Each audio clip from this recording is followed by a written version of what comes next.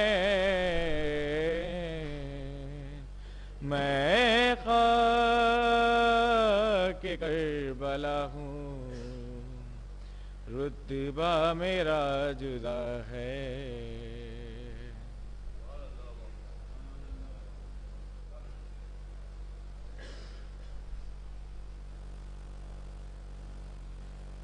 تمام سوگواران امام حسین سے گزارش ہے کربلا دیان الدولہ میں انجمن حسینیہ قدیم کے سابق سیکریٹری حسن عباس عرف بھٹو مرحوم کے 40ویں کی مجلس کا آغاز ہو چکا ہے۔ اس مجلس کو خطاب فرمائیں گے حجت الاسلام علی جناب مولانا سید عاصم علی باقری صاحب قبلہ، جو عنقریب آنے والے ہیں۔ مومنین سے گزارش ہے فرش ازا پہ آنے کی زحمت گوارا کریں تاکہ مجلس اپنے وقت سے شروع ہو سکے۔ اب میں بہت ہی ادب و خلوص کے ساتھ نوجوان نواز خان جناب جون صاحب سے گزارش کر رہا ہوں کہ آئیں اور بارگاہ حسین میں نذرانِ عقیدت پیش کریں۔ جناب جون۔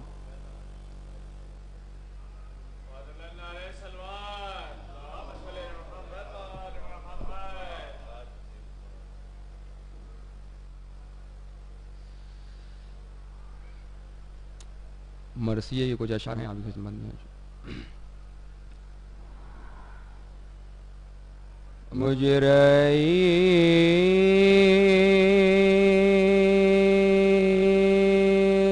خلق میں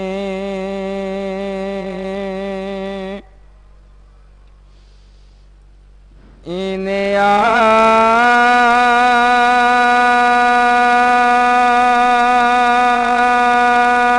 آنکھوں نے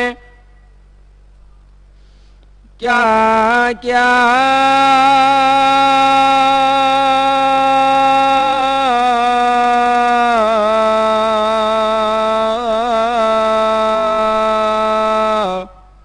دیکھا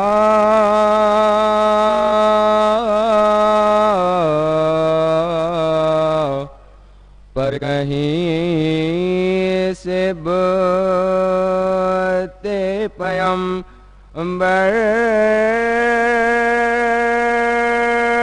سانا آقا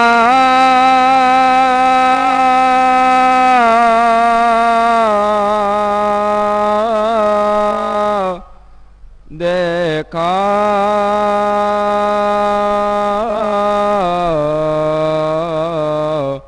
مجرئی خلق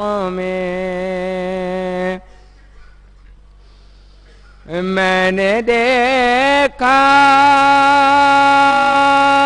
عالم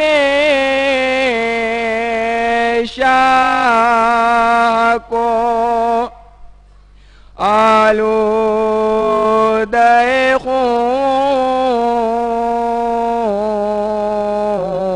خون میں نے دیکھا عالم شاہ کو آلودہ خون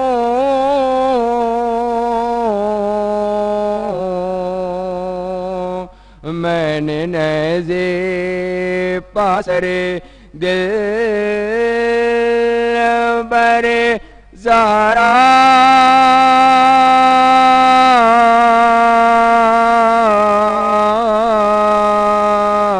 دیکھا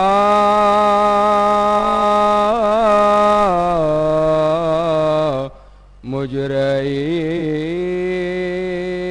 خلق میں ایک گٹری شہدی پشت پہ لائے اس میں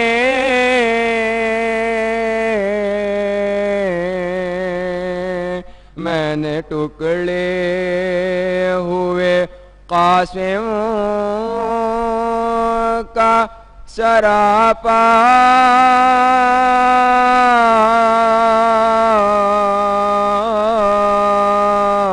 دیکھا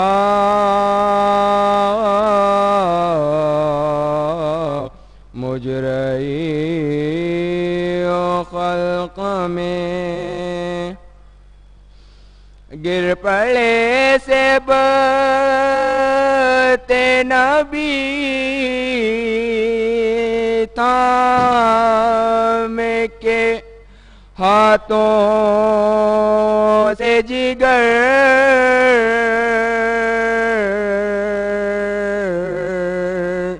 علی اکبر کو جو ریتی پہ تڑپتا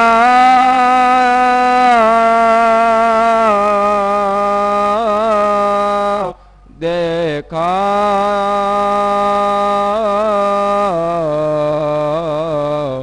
مجرئی خلق میں میرے داخل نے اسے بی کے سر کو دیکھا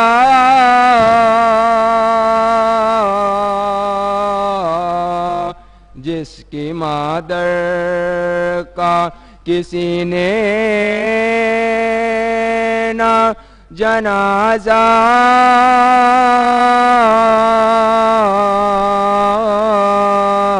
دیکھا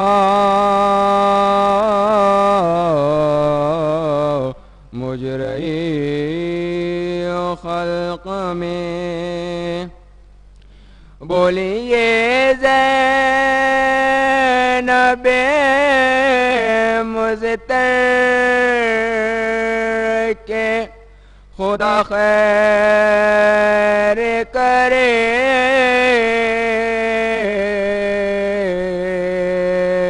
رات کو خواب میں عریاں سر زہرا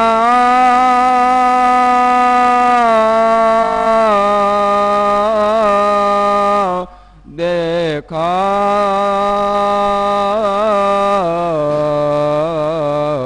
مجرئی خلق میں ظلم مجرئی سجاد نے کیا کیا دیکھا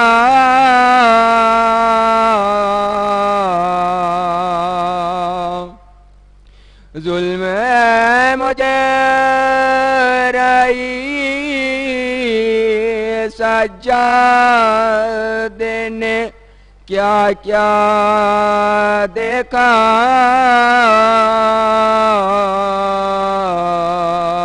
گھر لٹا قید ہوئے ارباب کا لاشا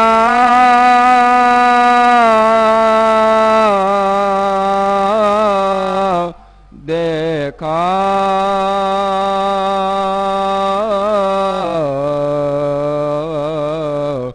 مجرئی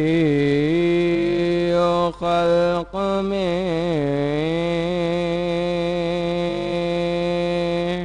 بآواز بلند نعرہ صلوات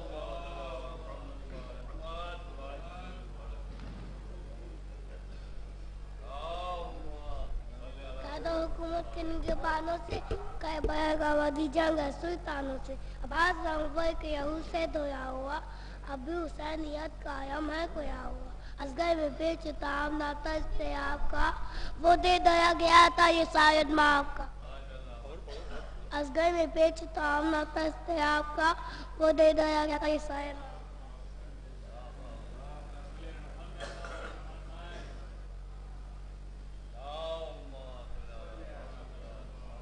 کہہ دو حکومت کے نگہبانوں سے کربلا کا وادی جنگ ہے سلطانوں سے عباس نامور کے لہو سے دھلا ہوا اب بھی حسینیت کا عالم ہے کھلا ہوا اگر میں پہ چوتاب نہ تھا اضطراب کا وہ دل درک رہا سے رحماب کا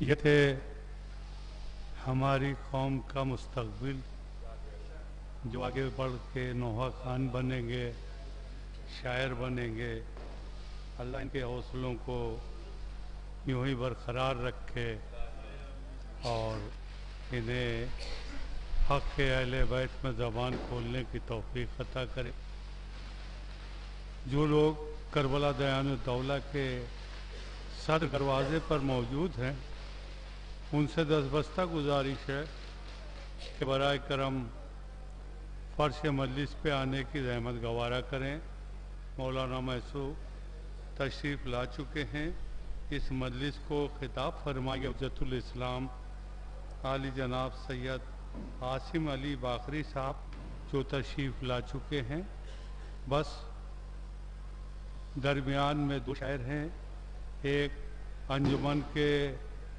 سینئر صاحب بیاس جناب صالح جانی صاحب اور دوسرے میں خادم آپ کا چند شعر سے بھی سماعت فرمانے بلائے اصال ثواب دیکھیے گا کہ رحمت حق کا صرف وہاں پر سایہ رہتا ہے رحمت حق کا صرف وہاں پر سایہ رہتا ہے شام و سحر جس گھر میں شے کا چرچا رہتا ہے، شام و سحر جس گھر میں شے کا چرچا رہتا ہے، اور سورج بھی ایک بجھتا دیا ہے اس کی نگاہوں میں، سورج بھی ایک بجھتا دیا ہے اس کی نگاہوں میں، جس کی نظر میں جون تمہارا چہرہ رہتا ہے، جس کی نظر میں جون تمہارا چہرہ رہتا ہے، اور جس گھر سے آتی ہیں صدائیں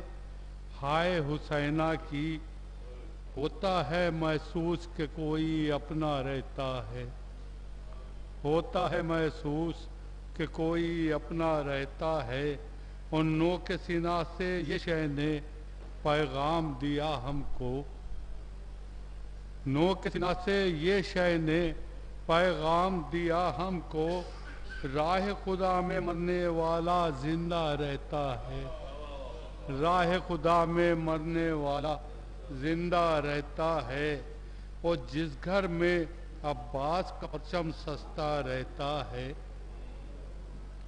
اس کی رفت چاند ستاروں جیسی ہوتی ہے، جس گھر میں عباس کا پرچم سستا رہتا ہے۔ ایک صلوات پڑھ دیا بس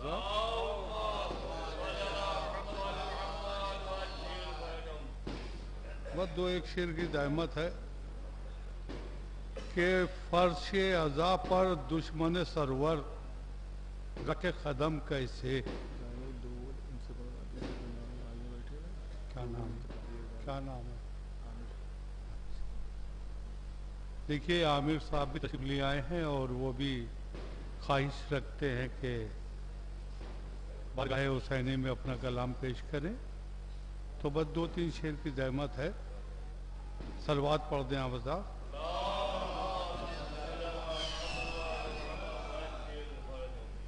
فرش عزا پر دشمن سرور رکھے قدم کیسے، شیر خدا کے شیر کا ہر دم پہرا رہتا ہے، شیر خدا کے شیر کا ہر دم پہرا رہتا ہے، اور تشنہ لبی میں بھر کے جو چلو پھینک گیا پانی، تشنہ لبی میں بھر کے جو چلو پھینک گیا پانی، اس کی وفا کا کلمہ دریا پڑتا رہتا ہے، اور کرب و بلا کے پیاسوں پر دن رات جو روتا ہے، دنیا کے ہر غم سے وہ بیگانہ رہتا ہے، اور غازی کا پہرا ہے ایسے خیمہ سرور پر، چاند کے اوپر نور کا جیسے ہالہ رہتا ہے، اور صورت تو دیکھو اس کی، آخری شعر ہے کہ عامر بھی آپ تیار ہو جائے، صورت تو دیکھو اس کی پھٹکار برستی ہے، فرش عزا کی رونق سے جو جلتا رہتا ہے، فرش عزا کی رونق سے جو جلتا رہتا ہے، اور طاہر اس کے حق میں دعائیں کرتی ہیں زہرا، بیٹھ کے فرش مجلس پر جو روتا رہتا ہے۔ میں اسی کے ساتھ گزارش کر رہا ہوں جناب عامر صاحب سے کہ تشریف لائیں اور بارگاہ حسینی میں اپنا کلام پیش کریں۔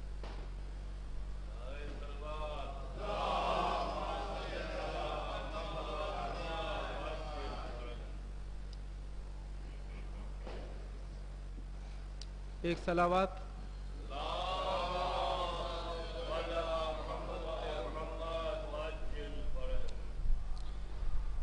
میرے حسین تجھے سلام، میرے حسین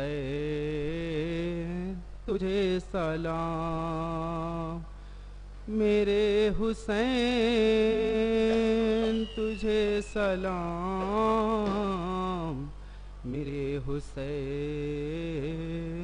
تجھے سلام، السلام یا حسین، السلام یا حسین، کر لیا نوش جس نے شہادت کا جام، اس حسین ابن حیدر پہ لاکھوں سلام۔ کر لیا نوش جس نے شہادت کا جام، اس حسین ابن حیدر پہ لاکھوں سلام۔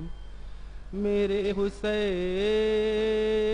تجھے سلام، میرے حسین تجھے سلام، میرے حسین تجھے سلام، میرے حسین تجھے سلام۔ جن کو دھوکے سے کوفے بلایا گیا، جن کو بیٹھے بٹھائے ستایا گیا، جن کے بچوں کو پیاسا رلایا گیا، جن کی گردن پہ خنجر چلایا گیا، اس حسین ابن حیدر پہ لاکھوں سلام۔ ایک صلوات۔ میرے حسین تجھے سلام، میرے حسین تجھے سلام، میرے حسین تجھے سلام، میرے حسین تجھے سلام۔ السلام یا حسین، السلام یا حسین، جن کا جنت سے جوڑا منگایا گیا، جن کو دوش نبی پر بٹھایا گیا، زہر بھائی کے جس کو پلایا گیا، جن کو تیروں سے چھلی کرایا گیا، اس حسین ابن حیدر پہ لاکھوں سلام۔ میرے حسین تجھے سلام، میرے حسین تجھے سلام۔ السلام یا حسین، السلام یا حسین، جس نے حق کربلا میں ادا کر دیا، اپنے نانا کا وعدہ وفا کر دیا، سب کچھ امت کے خاطر فدا کر دیا، گھر کا گھر سب سپرد فدا کر دیا، اس حسین ابن حیدر پہ لاکھوں سلام۔ میرے حسین تجھے سلام، میرے حسین تجھے سلام، میرے حسین تجھے سلام، میرے حسین تجھے سلام۔ السلام یا حسین، السلام یا حسین، کر چکا وہ حبیب اپنی حجت تمام، لے کے اللہ اور اپنے نانا کا نام، کر چکا وہ حبیب اپنی حجت تمام، لے کے اللہ اور اپنے نانا کا نام، کوفیوں کو سنایا خدا کا کلام، اور فدا ہو گیا وہ عالی مقام، اس حسین ابن حیدر پہ لاکھوں سلام۔ میرے حسین تجھے سلام، میرے حسین تجھے سلام، میرے حسین تجھے سلام، میرے حسین تجھے سلام، السلام یا حسین، السلام یا حسین، السلام یا حسین. صلوات.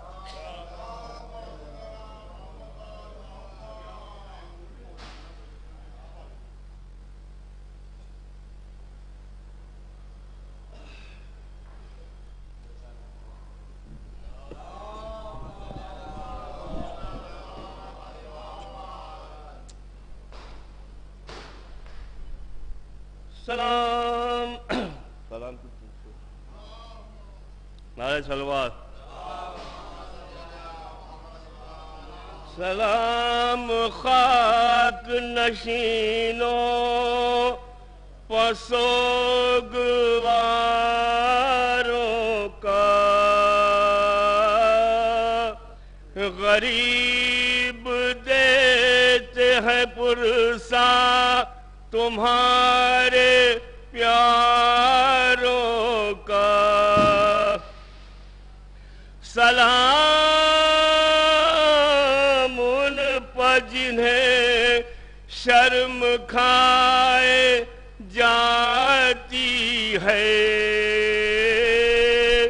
کھلے سروں پر اسیری کی خاک آتی ہے. سکینہ بی بی تمہارے غلام حاضر ہے.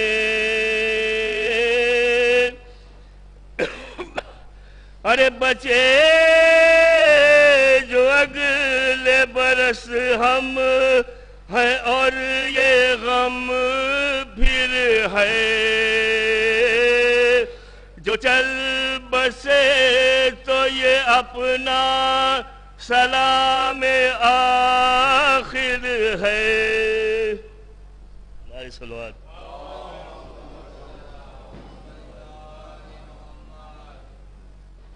قیدوں حکومت کے نگہبانوں سے، کئی بیگابادی جنگ سلطانوں سے، عباس لاہور کے یہود سے دھویا ہوا، ابھی حسینیت قائم ہے کھویا ہوا.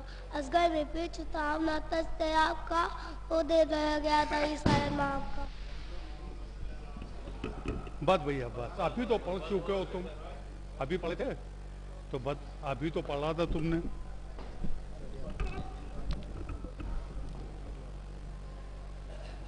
تمام سوگواران امام حسین علیہ السلام سے گزارش ہے جو صدر دروازے پہ بارگاہ حسینی کی موجود ہیں، سابق سیکریٹری انجمن حسینیہ قدیم کے محترم حسن عباس بھٹو مرحوم کے 40ویں کی مجلس کا آغاز ہونے جا رہا ہے.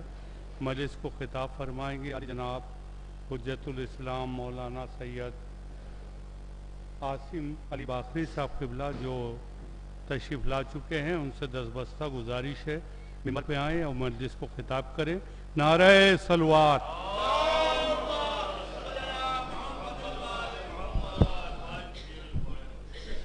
ایک نعرہ حیدری.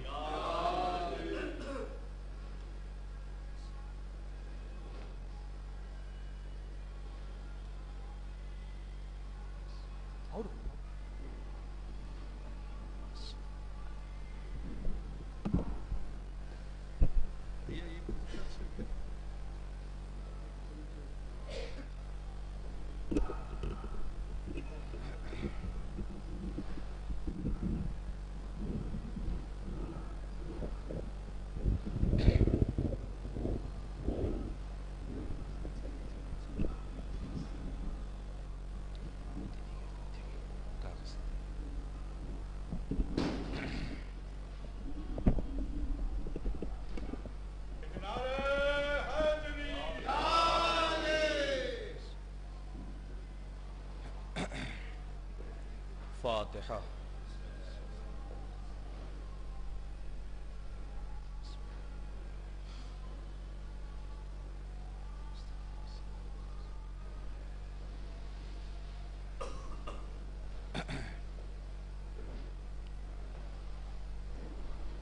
لا حول ولا قوة إلا بالله العلي العظيم أعوذ بالله من الشيطان الرجيم بسم الله الرحمن الرحيم الحمد لله الذي نور قلوبنا بولاية الحسين وأخيه وجده وأبيه وأمه وشيته ومواليه وأجلى عيوننا بالبكاء في يزائه ومصيبته وجعل هاتين الموهبتين وسيلة لنا في نيل قربته وتحصيل رحمته ثم الصلاة والسلام على سيد الثقلين نبي الحرمين جد الحسنين بالقاسم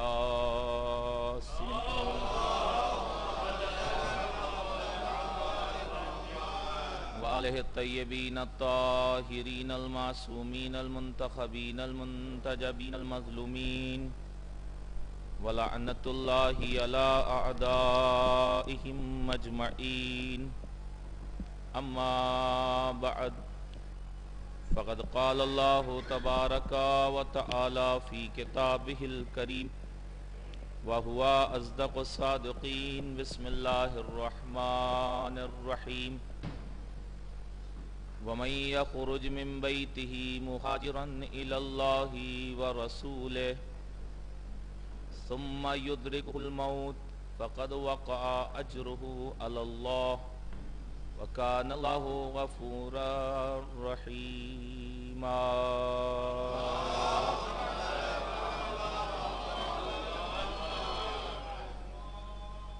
حضرات قبل اس کے کہ آیہ کریمہ کے ذیل میں کچھ عرض کروں گزارش ایک مرتبہ سورہ حمد و 3 مرتبہ سورہ توحید کی تلاوت فرما کر مرحوم حسن عباس عرف بھٹو ابن مرحوم شریف عباس صاحب مرحوم کی روح کو ایصال کر دیں۔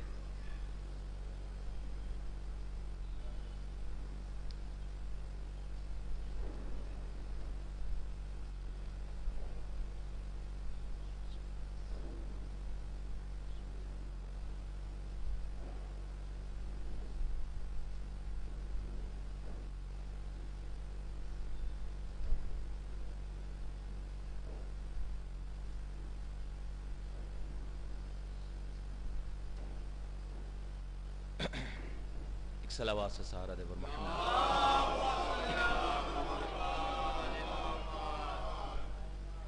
برادران عزیز، بزرگان محترم، حضرات سامعین،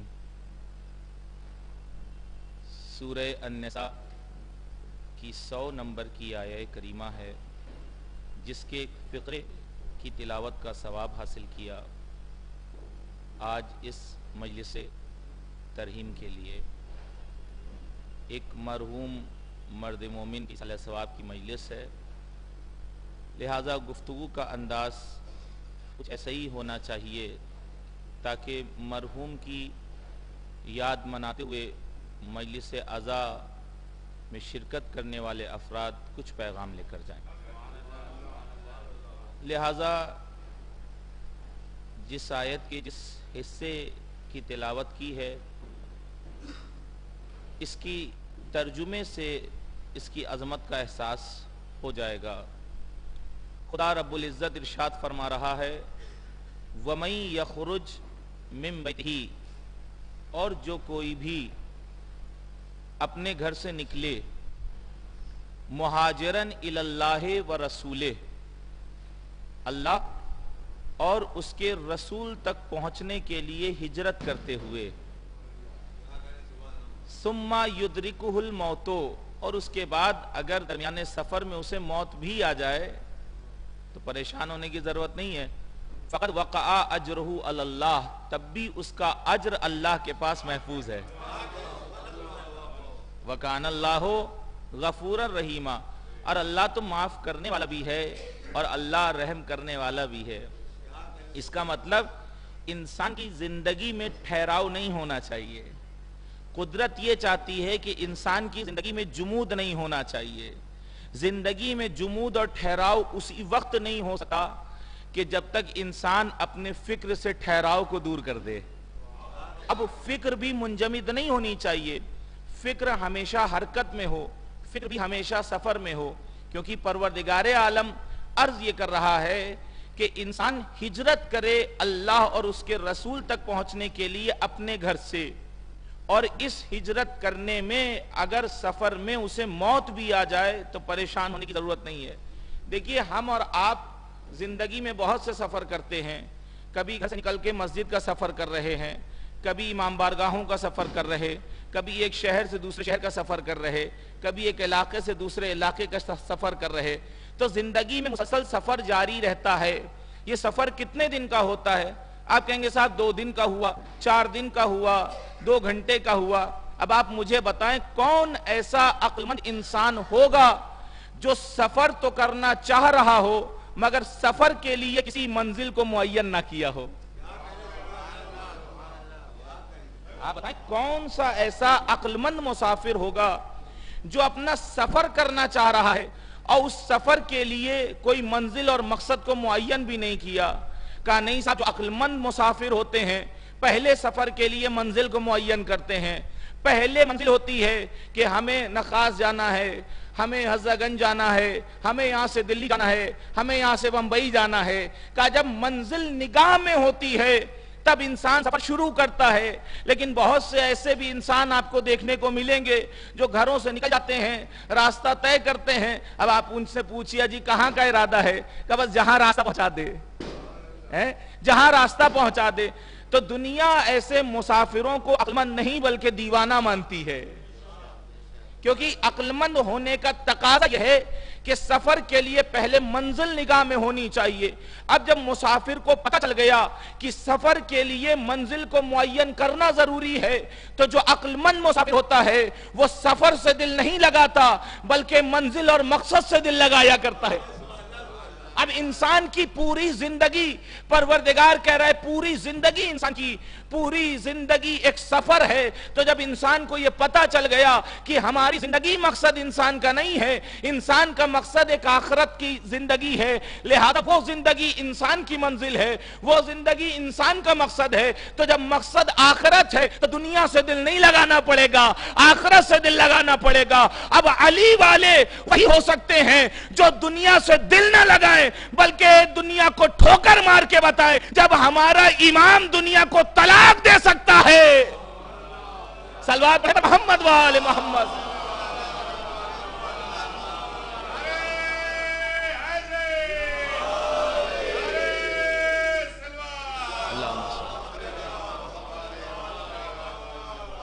تب دنیا دل لگائے تو لگائے مگر علی والوں کو اس سے دل نہیں لگانا چاہیے، کیونکہ وہ علی جنہوں نے طلاق دی ہے دنیا کو.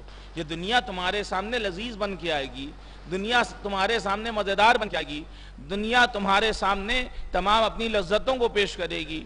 یہ نعمتوں میں کبھی کبھی گھرنے لگو گے، لیکن خبردار اس کی چکا چوند میں پھنس نہ جانا. خبردار مادیت کی زنجیریں تمہارے پیر میں نہ پڑنے پائیں کہ آخرت کا سفر تمہارا تنگ نظر آتا ہو. نہیں، اپنے زندگی کے سفر کو مسلسل جاری رکھو. تو انسان کی زندگی میں مسلسل سفر ہے. یہ کیسے پتا چل رہا ہے؟ خداوند عالم نے بتایا کہ انسان کو سفر کرنا ہے اپنے گھر سے اللہ تک پہنچنے کے لیے، اپنے گھر سے نکل کر رسول تک پہنچنے کے لیے. اب انسان کی زندگی کا کمال یہ ہے خدا تک پہنچ جانا. خدا کے واسطے محسوس کریے گا، انشاءاللہ ایک پیغام لے کر جائیں گے. انسان کی زندگی کا مقصد اب یہ دنیا نہیں ہے، زندگی کا مقصد وہ ہے. جب 2 دن کے سفر کرنے والا بغیر منزل کے سفر نہیں کرتا تو پوری زندگی کا سفر کرنے والا بھی بغیر منزل کے سفر نہیں کرتا. لیکن یہ الگ بات ہے کہ منزل بتائے گا کون، یہ الگ بات ہے کہ مقصد بتائے گا کون. کیونکہ کبھی ایسا ہوتا ہے کہ انسان اپنے اعتبار سے مقصد بنا لیتا ہے، کبھی ایسا ہوتا ہے کہ نہیں، خالق انسان بتاتا ہے کہ تمہارا مقصد کیا ہے، اس کے بھیجے ہوئے بندے بتاتے ہیں کہ تمہاری زندگی کا مقصد کیا ہے. کیونکہ اگر مقصد انسان خود اپنی ذہنیت سے طے کرے گا تو انسان کی تو بہت طرح کی ذہنیت ہے. ایک انسان تو ہے نہیں، یہ ظلم کرنے والا، یہ فساد کرنے والا، یہ گمراہ ہونے والا، یہ ہدایت بانٹنے والا، یہ امن و امان پھیلانے والا. تو انسان کی بہت ساری قسمیں ہیں. تو جب اگر مقصد انسان کی ذہنیت پہ چھوڑ دیں گے تو معاملہ پیچیدہ ہوتا چلا جائے گا. کہا نہیں، مقصد تم نہیں معین کرو گے، مقصد وہی معین کرے گا جس نے تمہیں بھیجا ہے. اچھا سوچئے، اگر انسان اپنی زندگی کا مقصد خود معین کرے تو کیا بلا آ جائے گی. دیکھیے گا، محسوس کریے گا انشاءاللہ. ایک بچہ جو آغوش مادر میں ہے، رو رہا ہے. روتے ہوئے بچے کی اس وقت کی زندگی کا مقصد کیا ہے؟ آپ کہیں گے صاحب رو رہا ہے، اسے خاموش کرایا جائے. کیسے خاموش کرایا جائے گا؟ رو رہا ہے تو شیر مادر مل جائے اسے. صاحبان اولاد ہیں، محسوس کریں گے آپ. روتے ہوئے بچے کی زندگی کا مقصد کیا ہے؟ باپ کے نام سے واقف نہیں ہے، ماں کا نام نہیں جانتا ہے، گھر والوں کو نہیں پہچانتا ہے، رشتہ داری نہیں، بولنا نہیں جانتا ہے.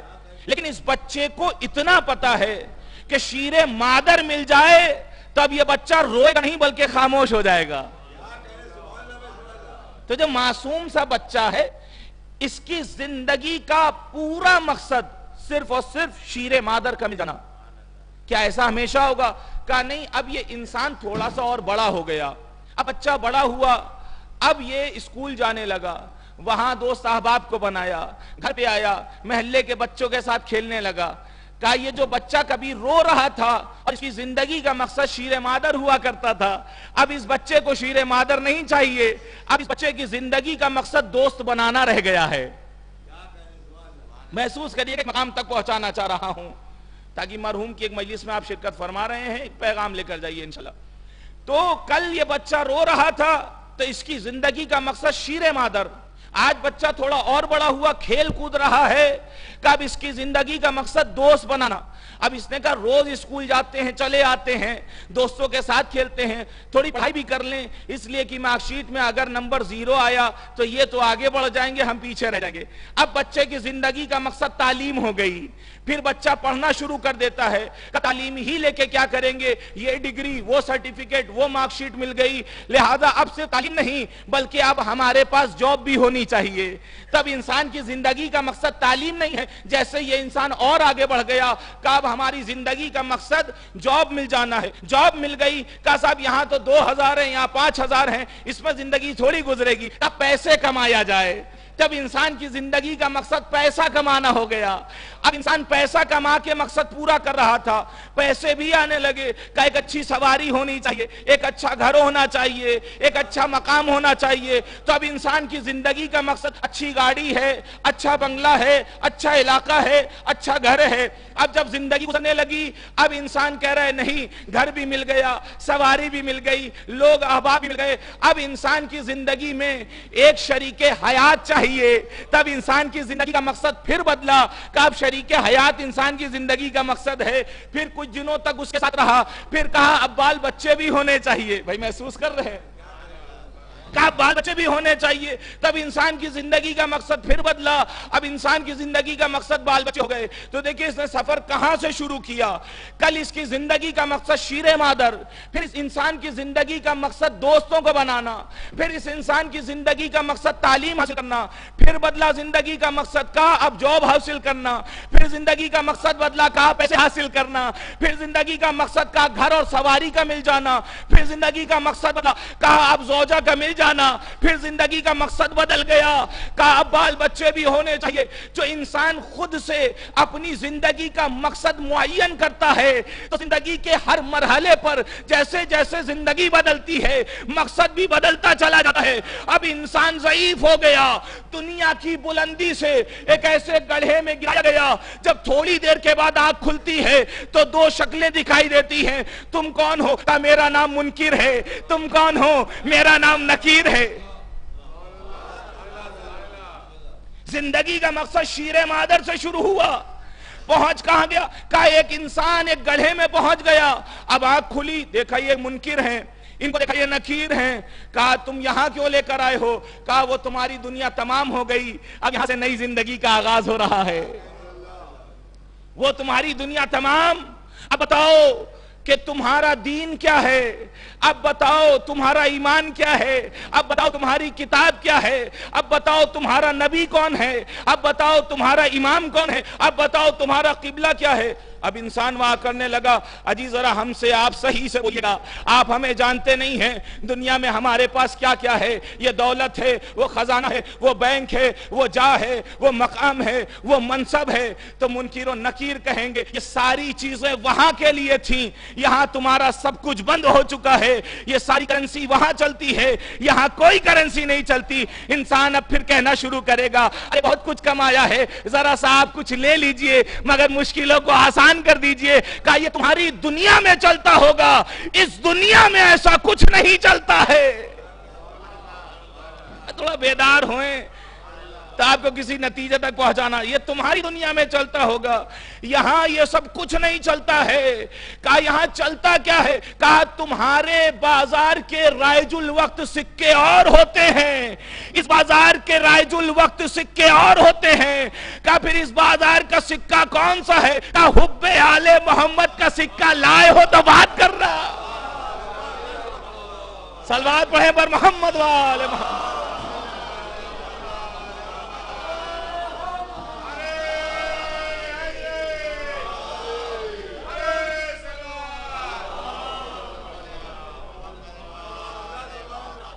گزارش ہے جو لوگ پیچھے صفوں میں بیٹھے ہوئے ہیں ذرا صلوات کا سہارا دے اور صدر مجلس میں تشریف، بہت جگہ ہے، کچھ باہر کھڑے انہیں جگہ نہیں مل رہی ہے، ذرا سا آگے تشریف لے آئیں،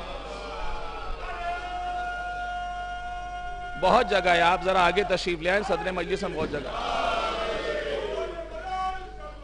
اللہم صلی اللہ لہذا اب انسان دیکھیے کہاں سے مقصد شروع ہوا تھا اور انسان پہنچ کہاں گیا۔ تو اب اس نے کہا کہ دیکھیے ذرا صحیح سے بولیے گا، حب آل محمد کا ہاں وہ تو ہمارے پاس ہے۔ کہا لیکن یہاں کرنسی بھی چاہیے، کون سی کرنسی؟ کہا یہاں کرنسی جو چلتی ہے یہاں کے بازار میں اس کا نام ہے اعمال خیر۔ کہا ٹھہر جاؤ، ہم نے فلاں مقام پہ فلاں مسجد میں چندہ دیا تھا، ہم نے فلاں مقام پہ فلاں امام بارگاہ میں چندہ دیا تھا، ہمیں فلاں مقام پہ فلاں سبیل لگائی تھی، ہم نے فلاں مقام پہ فلاں تبرک بانٹا تھا، ہم نے فلاں مقام پہ بھوکے کو کھانا کھلایا تھا۔ کہا یہ جو نیکیاں گنوا رہے ہو ان سب کا ثواب تمہیں وہیں مل چکا ہے۔ لیکن لوگ کہتے ہیں نا صاحب ہمیں کیوں نہیں مل رہا، اور کچھ کہتے ہیں یہاں نہیں مل رہا، کچھ وہاں کہیں گے نہیں مل رہا۔ تو کچھ ایسے لوگ ہوتے ہیں جنہیں قدرت نوازتی رہتی ہے تاکہ وہاں منہ نہیں تمہارا رہے گا کہ تم کچھ مانگ سکو، لہذا جو کچھ ہے اس کا یہیں مل جاتا ہے۔ اور کچھ ایسے ہیں جو سختیوں میں گزارتے ہیں اپنے ایام کو، جنہیں ساری نیکیاں ان کا اجر وہاں ملنا ہوتا ہے۔ کہ ان سب کا اجر اور ثواب تو تم دنیا میں لے چکے ہو۔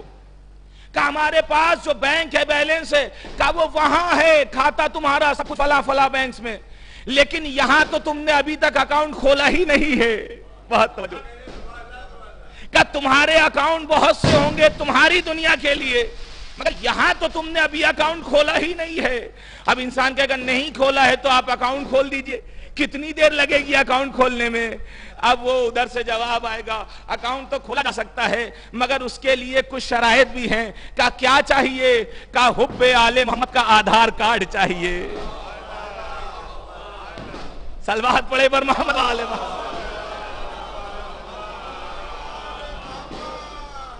کھول دیا اکاؤنٹ؟ کہا نہیں، حب آل محمد کا آدھار کارڈ۔ تو اب کتنے لوگ ایسے ہوں گے جو بد نصیب اور بدبخت جو بیچارے یہیں سے باہر چلے جائیں گے، جن کا کوئی اکاؤنٹ نہیں کھلے گا۔ اگر آپ کا اکاؤنٹ کھول بھی دیا جائے تو پھر آپ آپریٹ نہیں کر سکتے ہیں۔ پوچھا جائے گا کیوں؟ کہا اس لیے کہ اس میں جو کرنسی ڈیپوزٹ کی جاتی ہے وہ عمل خیر کی جاتی ہے۔ تو اس کا مطلب یہ یہاں جو کچھ کرنا ہے کرے انسان، لیکن اس بات کا خیال رہے کہ عمل خیر یہی کام آنے والے ہیں۔ تو زندگی کا مقصد انسان کا بدل رہا۔ کسی کی زندگی کا مقصد فقط تعلیم، کسی کی زندگی کا مقصد فقط دولت، کسی کی زندگی کا مقصد فقط آرائش، کسی کی زندگی کا مقصد فقط خزانہ، کسی کی زندگی کا مقصد حکومت کے منصب تک پہنچ کر حکمرانی کرنا۔ تو انسان کی طرح طرح کے مقاصد بدل رہے ہیں۔ تعلیم حاصل کرنا زندگی کا مقصد نہیں ہے، مقصد تک پہنچنے کا ایک ذریعہ ہے۔ محسوس کریے گا، تعلیم حاصل کرنا زندگی کا مقصد نہیں ہے، زندگی کا مقصد تعلیم کے ذریعے سے اس مقام تک پہنچ جانا ہے۔ اچھا دیکھیں یہاں پر ایک بات یاد آ رہی ہے تو آپ کے سامنے پیش کر دوں۔ جو تعلیم حاصل کرتے ہیں انسان سوچے پوری زندگی کا مقصد یہی، جبکہ قرآن نے کہا ہے تعلیم حاصل کر رہے ہو مگر تزکیہ نفس کے ساتھ کرو۔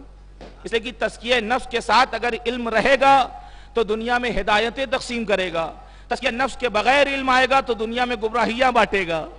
بھئی آپ نے مثال تو دیکھی ہے، تزکیہ نفس کے بغیر جس نے تعلیم حاصل کی وہ سلمان رشدی کہلایا، تزکیہ نفس کے ساتھ جس نے تعلیم حاصل کی وہ وقت کا خمینی کہلایا۔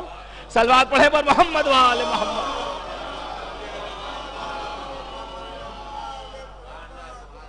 لہٰذا اب انسان اس مقام پہ پہنچ گیا۔ اب یہ اپنی زندگی کا مقصد، جب زندگی کسی مقصد تک پہنچ جانے کا نام ہے تو انسان کو اب مقصد بدل رہے ہیں، جتنی ذہنیت ہیں، جتنے طرح کے لوگ ہیں، جتنے خیال ہیں، جتنی فکریں ہیں، مقصد بدلتے۔ کسی نے فقط تعلیم، اچھا سن لیجئے، بات آ گئی ہے تو 4 دوست، حکایت ہے یا حقیقت نہیں پتا، بہرحال اس طرح کے واقعات کتابوں میں ملتے ہیں۔ 4 دوست جمع ہوئے اور وہ 4 دوست ان لوگوں نے ارادہ کیا کہ گردش اور سیر کو چلتے ہیں، لہذا دریا میں سوار ہوئے کشتی میں۔ اب وہ کشتی چلنے لگی دریا میں، ملہ جو کشتی کھیتا ہے وہ بھی بیٹھا ہوا بزرگ، کشتی تھوڑی دیر آگے بڑھی، کچھ دور گئی۔ اب اس کے بعد یہ جو 4 دوست تھے اب انہیں شوخی سوجی، سب تعلیم یافتہ، ایک نے تاریخ میں مہارت حاصل کی، ایک نے سائنس میں مہارت حاصل کی، ایک نے میتھمیٹکس میں مہارت حاصل کی اور ایک نے جغرافیہ میں مہارت حاصل کر لی۔ اب یہ 4 دوست جہاں نوجوان لڑکے مل جائیں، بہرحال فطرت میں شرارت ہے، تب انہیں شرارت سوجھی۔ ایک نے کہا چچا یہ بتائیے کہ آپ کو تاریخ معلوم ہے؟ کہا بیٹا آج کیا تاریخ ہے مجھے نہیں پتا، میں تو ملا ہوں، میرا کام یہ ہے، مجھے تاریخ سے کیا واسطہ؟ کہا نہیں اس تاریخ کی بات نہیں ہو رہی، وہ تاریخ جو پڑھائی جاتی ہے دنیا کے لوگوں کے بارے میں وہ تاریخ بتائی جاتی ہے۔ کہا میرا کام تو بس یہی ہے، مجھے نہیں پتا۔ دوسرے والے کو شرارت سوجھی، اس نے کہا چچا ذرا یہ بتائیے کہ آپ کو جغرافیہ کا علم ہے؟ کہا نہیں بیٹا ہم تو پڑھنے لکھنے گئے نہیں، ہم یہی سب کرتے ہیں۔ تیسرے والے نے شوخی کی، تیسرے والے نے کہا چچا یہ بتائیے کیا میتھمیٹکس جانتے ہیں؟ کہا بیٹا جب یہ نہیں جانتے تو یہ بھی نہیں جانتے ہیں، غور سے سنیے۔ کہا چوتھے والے نے کہا کیا چچا آپ کو سائنس بھی آتی ہے؟ کہا نہیں بیٹا جب ہمیں یہ سب نہیں آتا تو سائنس بھی نہیں آتی ہے۔ اب دیکھیے یہ بول رہے تھے، پوچھا آپ کی عمر کتنی ہے؟ انہوں نے بتایا مثلا فلاں اتنے سال۔ تو اب یہ 4 لڑکے مسکراتے ہوئے کہتے چچا آپ نے تعلیم حاصل نہیں کی، آپ نے اپنی آدھی زندگی تو یوں ہی برباد کر دی۔ توجہ رکھیے گا، آپ نے تعلیم حاصل نہیں کی، آدھی زندگی آپ نے اپنی یوں ہی برباد کر دی۔ دیکھیں کشتی کچھ اور آگے چلی، جب جوف دریا میں کشتی پہنچی، درمیان دریا میں اب ایک ایسی آندھی چلی، موجیں اٹکیلیاں کھیلتی ہیں، اب کشتی منجھدار میں پھنستی ہے۔ قدرت نے کہا اے میرے بزرگ بندے، بہت یہ بچے ہنس لیے تمہارے اوپر، بہت کچھ انہوں نے پوچھ لیا، تم خاموش تھے، اب تمہارے پوچھنے کی باری آئے گی، اب یہ خاموش ہو جائیں گے۔ چچا نے کہا بیٹا تاریخ والے ذرا بتائیے کہ آپ کو تیراکی آتی ہے؟ نہیں چچا ہم نے تو تاریخ پڑھنے میں زندگی گزار دی۔ بیٹا جغرافیہ والے کیا آپ کو تیرنا آتا ہے؟ نہیں چچا اگر یہ سیکھتے تو وہ پڑھ نہیں پاتے۔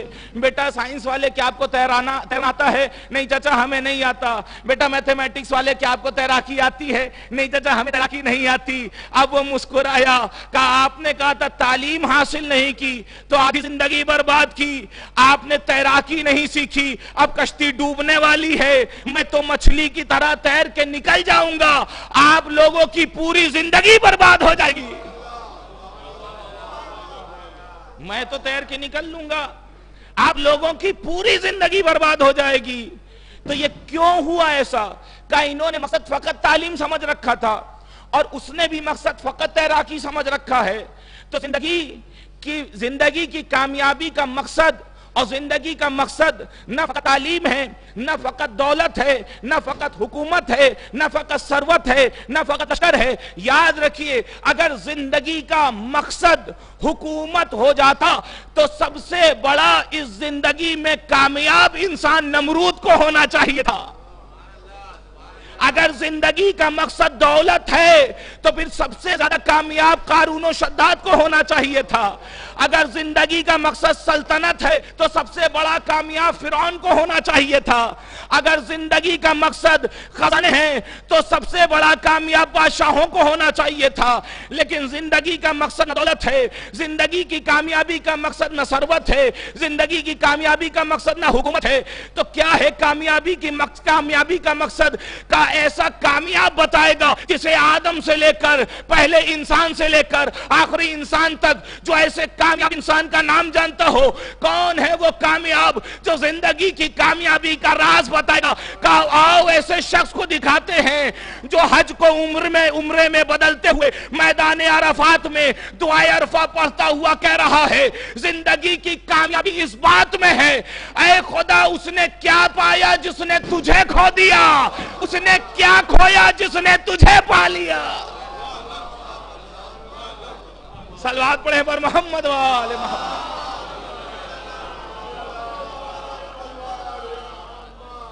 ایک بہتر صلوات پڑھیں پر محمد وآل محمد.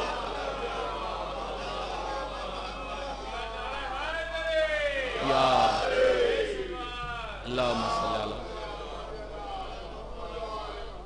تو ایسا کیوں ہو رہا ہے؟ کیونکہ صاحب مقصد سب کے نزدیک کچھ اور ہے. مقصد وہ بتائے گا جو بھیجنے والا ہے، مقصد وہ بتائے گا جو پیدا کرنے والا ہے. تو یہ دنیا ایک سفر ہے، دنیا ایک ذریعہ کہیں تک پہنچنے کا. لہٰذا بس جب انسان کو موت آ جاتی ہے تو انسان وہاں پہنچ جاتا ہے. موت کی مجلس ہے، مومن کی مجلس ہے. لہٰذا یہی باتیں ہوں تاکہ جو پیغام آپ تک پہنچ جائے. اور اس نے کہا مزہ تو ہر انسان کو چکھنا ہے. وہاں چلا جاتا ہے تب یہاں کا احساس ہوتا ہے.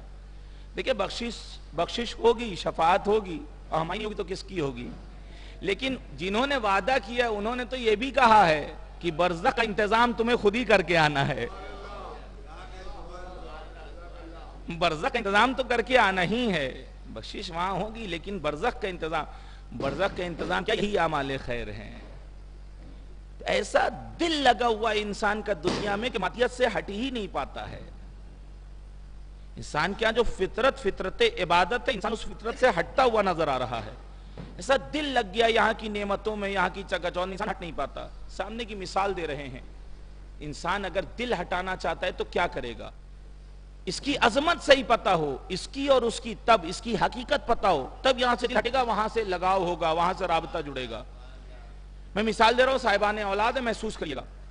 چھوٹا سا بچہ آپ کا، معصوم سا، جس کی زندگی کا پورا مقصد ایک چاکلیٹ کا پا لینا ہے. اس کی زندگی کا پورا مقصد ایک چاکلیٹ حاصل کر لینا ہے. ایک چاکلیٹ اس بچے کے ہاتھ میں ہے، کسی نے دلا دی. آپ نے کہا لاؤ بیٹا ذرا یہ مجھے دے دو. آپ نے کہا لاؤ ذرا یہ مجھے دے دو. کبھی دیکھیے گا بچہ آپ کو یوں نہیں دے دے گا، بلکہ ذرا سا جھجک جائے گا. نہیں کیوں؟ کیونکہ اس کی زندگی کا پورا مقصد یہی ہے. محبوب ہے اس کے نزدیک یہ چاکلیٹ. لہٰذا اب جو آپ اسے چاکلیٹ مانگ رہے ہیں کہ بیٹا ہمیں دے دو، رکے گا، ہاتھ کو روکے گا، نہیں یہ کیسے دے دیں.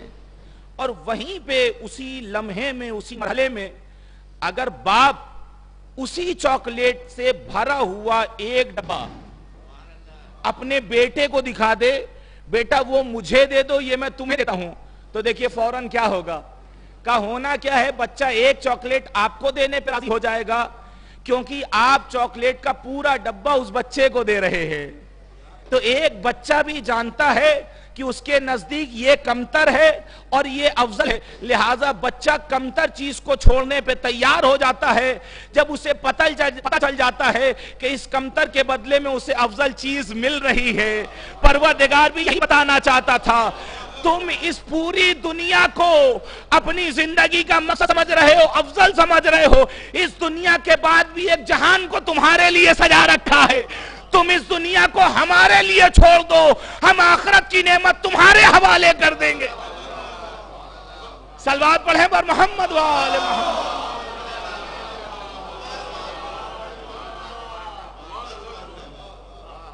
ہماری نگاہ میں یہ کمتر ہے اور یہ افضل ہے. تم اس کمتر کو چھوڑو، ہم افضل کو. اچھا دیکھیے جو تربیت کرنے والے بہترین مربی ہوتے ہیں وہ ایک چاکلیٹ لینے کے بعد بچے کو پھر وہ بھی واپس کر دیتے ہیں اور ڈبہ بھی دے دیتے ہیں. قدرت نے کہا اے میرے مومن بندے، اگر ہم تک پہنچنا چاہتا ہے، مقصد تک پہنچنا چاہتا ہے، حصول مقصد اگر تمہارے مد نگاہ ہے تو پھر تمہارے حوالے ہم یہ آخرت بھی کر دیں گے، دنیا کی نعمتیں بھی تمہارے ہی حوالے کر دیں گے. دنیا کی نعمتیں بھی ہم تمہیں دیں گے اور آخرت بھی تمہارے حوالے. یہ کب ہوگا؟ جب انسان کی زندگی سے یہ فکر ہے کہ ہم ہمیشہ لینا جانتے ہیں. انسان کیا ایک فطرت پائی جاتی ہے لینے کی، کہ ہم فقط لینا ہی جانتے ہیں. کبھی دینے کا جذبہ رکھے انسان، کبھی قربان کرنے کا حوصلہ رکھے انسان، تب سمجھ میں آئے گا کہ زندگی کا مقصد کیا ہے۔ یہاں آتے ہیں آپ، کربلا میں بیٹھے ہوئے ہیں، مولا کی بارگاہ میں بیٹھے ہوئے ہیں، ہر انسان یہاں آتا ہے، اور آتا ہے تو لینے کے لیے۔ کیا کہتا ہے ذریعہ چھپے، مولا یہ نہیں ہے یہ دے دیجئے، مولا دولت نہیں ہے دے دیجئے، مولا شہرت نہیں ہے دے دیجئے، مولا علم نہیں ہے دے دیجئے، مولا اولاد نہیں ہے دے دیجئے، مولا رزق نہیں ہے دے دیجئے۔ مانگیے، یہاں نہیں مانگیں گے تو کہاں مانگیں گے؟ اور یہ بھی عقیدہ ہے یہ نہیں دیں گے تو کون دے گا؟ سب کچھ یہ دیں گے۔ لیکن یاد رکھیے جہاں یہ مانگا جاتا ہے کہیں یہ بھی کہا جائے مولا آپ کا وارث انتظار کر رہا ہے ابھی تک۔ انسان کی زندگی میں فقط لینا ہی لینا ہے، مولا آپ کا وارث انتظار کر رہا ہے اب تک، مولا ہم آپ پر اپنی زندگی لٹانے کے لیے تیار ہیں، اس کے بعد اس کے ساتھ صف میں آنے کے لیے تیار ہیں، مولا یہ دولت اس پہ لٹانے کے لیے تیار ہیں۔ کبھی اس انداز سے مانگ کے دیکھیے تاکہ اپنے آپ کو امام وقت کے لیے تیار کر لیجئے۔ جب امت اپنے آپ کو امام وقت کے لیے تیار کر لے گی اسی وقت اس کا ظہور ہو جائے گا۔ صلوات پڑھیں محمد و آل محمد۔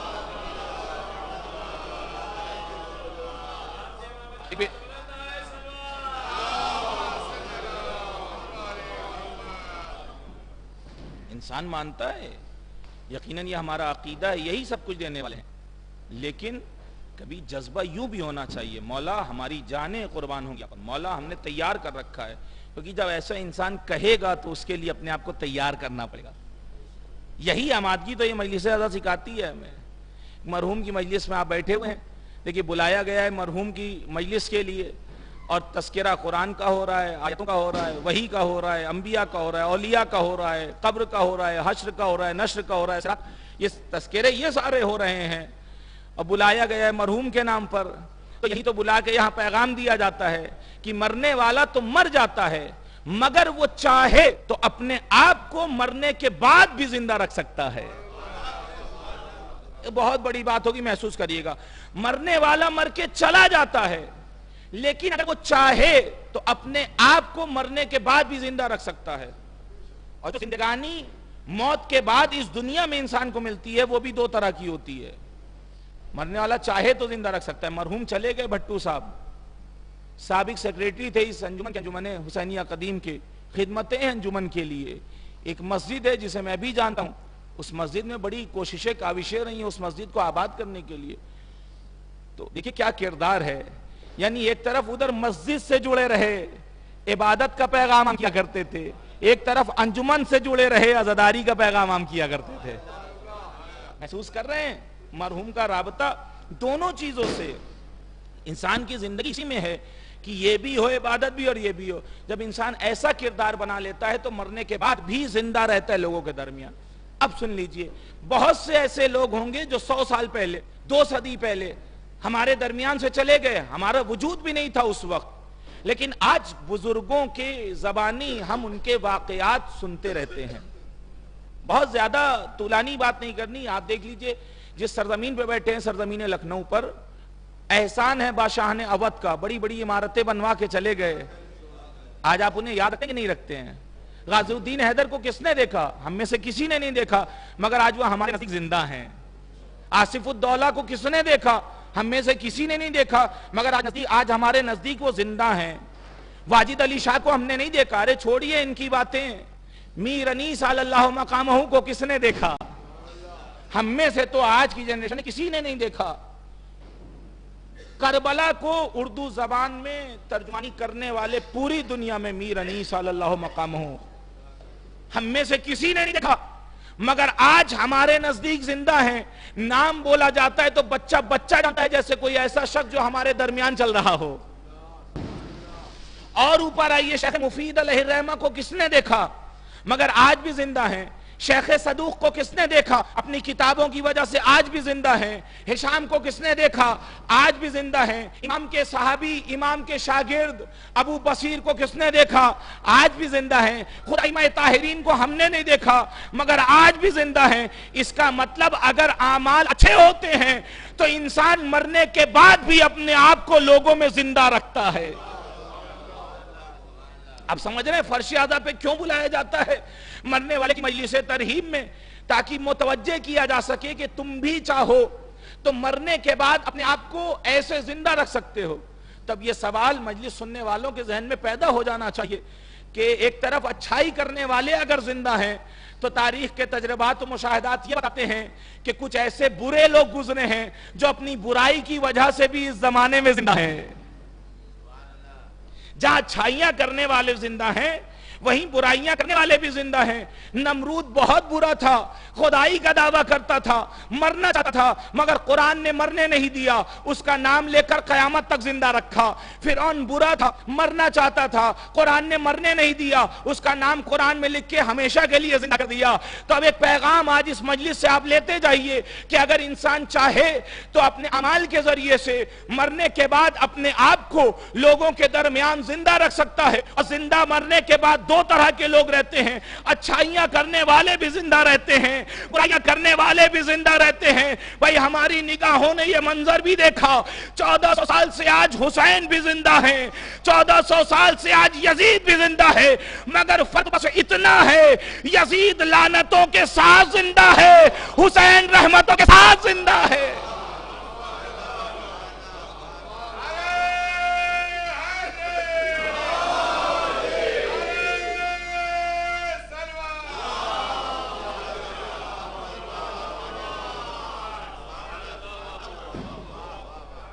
آپ سوچ رہے ہیں ان مجالس میں کیوں بلایا جاتا ہے؟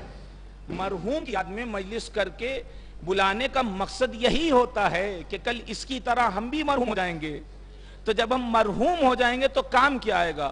اس مجلس سے فیصلہ کرو تم خود ہی جا کے اپنے آپ کو کس طرح زندہ رکھنا چاہتے ہو؟ مرنے کے بعد اچھائی کے ساتھ زندہ رکھنا چاہتے ہو یا مرنے کے بعد برائی کے ساتھ زندہ رکھنا چاہتے ہو؟ کیونکہ جو کرو گے اس کا اثر تمہاری زندگی پر، تمہاری حیات پر یہی دکھنے لگے گا۔ لہذا بلایا جاتا ہے مجالس میں، اور مجلس میں آنے والوں کو تبرک علم سے نواز دیا جاتا ہے۔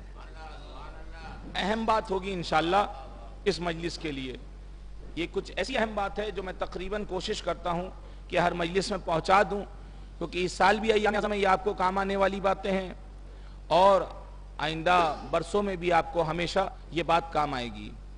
یہاں کیوں بلایا جاتا ہے؟ کہ بلایا جاتا ہے تو علم تقسیم کیا جاتا ہے، یا انسان آتا ہے علم لینے کے لیے۔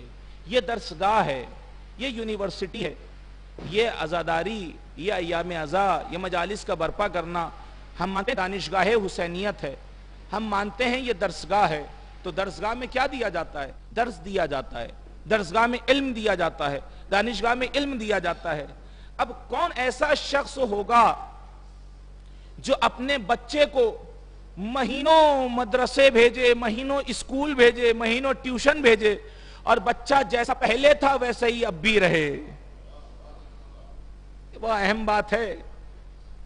اگر آپ اپنے بچے کو اسکول اور مدرسے بھیجیں اور 2 مہینے میں 3 مہینے میں کوئی پروگریسو رپورٹ نہیں دکھے تو آپ بچے سے کہیں گے تم پڑھنے کے لائق نہیں ہو، ایسے پڑھا کرو، ویسے پڑھا کرو۔ کبھی آپ ٹیوٹر سے کہیں گے، کبھی آپ ٹیچر سے کہیں گے صاحب آپ پڑھا کیسے رہے ہیں، ہمارے بچے میں پروگریس نہیں ہو رہا ہے۔ اس کا مطلب کہیں تو کوئی پرابلم ہے۔ 2 مہینہ 8 دن کی درسگاہ کھلی رہتی ہے، مگر کچھ لوگ جیسے پہلے تھے ویسے ہی آج بھی ہیں۔ اب پرابلم کہاں ہو رہی ہے؟ اسٹوڈنٹ کی طرف سے ہو رہی ہے، شاگردوں کی طرف سے ہو رہی ہے، یا ٹیچرز کی طرف سے ہو رہی ہے، نہیں پتا ہے، لیکن کہیں نہ کہیں پرابلم دونوں طرف سے ہے۔ اس لیے کہ بچہ اسکول جاتا ہے تو پروگریس کرتا ہے، جب انسان یہاں آ رہا علم حاصل کرنے کے لیے تو اس کے اندر پروگریس ضرور ہو جانا چاہیے، اس کے اندر ترقی ضرور ہو جانی چاہیے۔ تو یہاں انسان آتا کس لیے ہے؟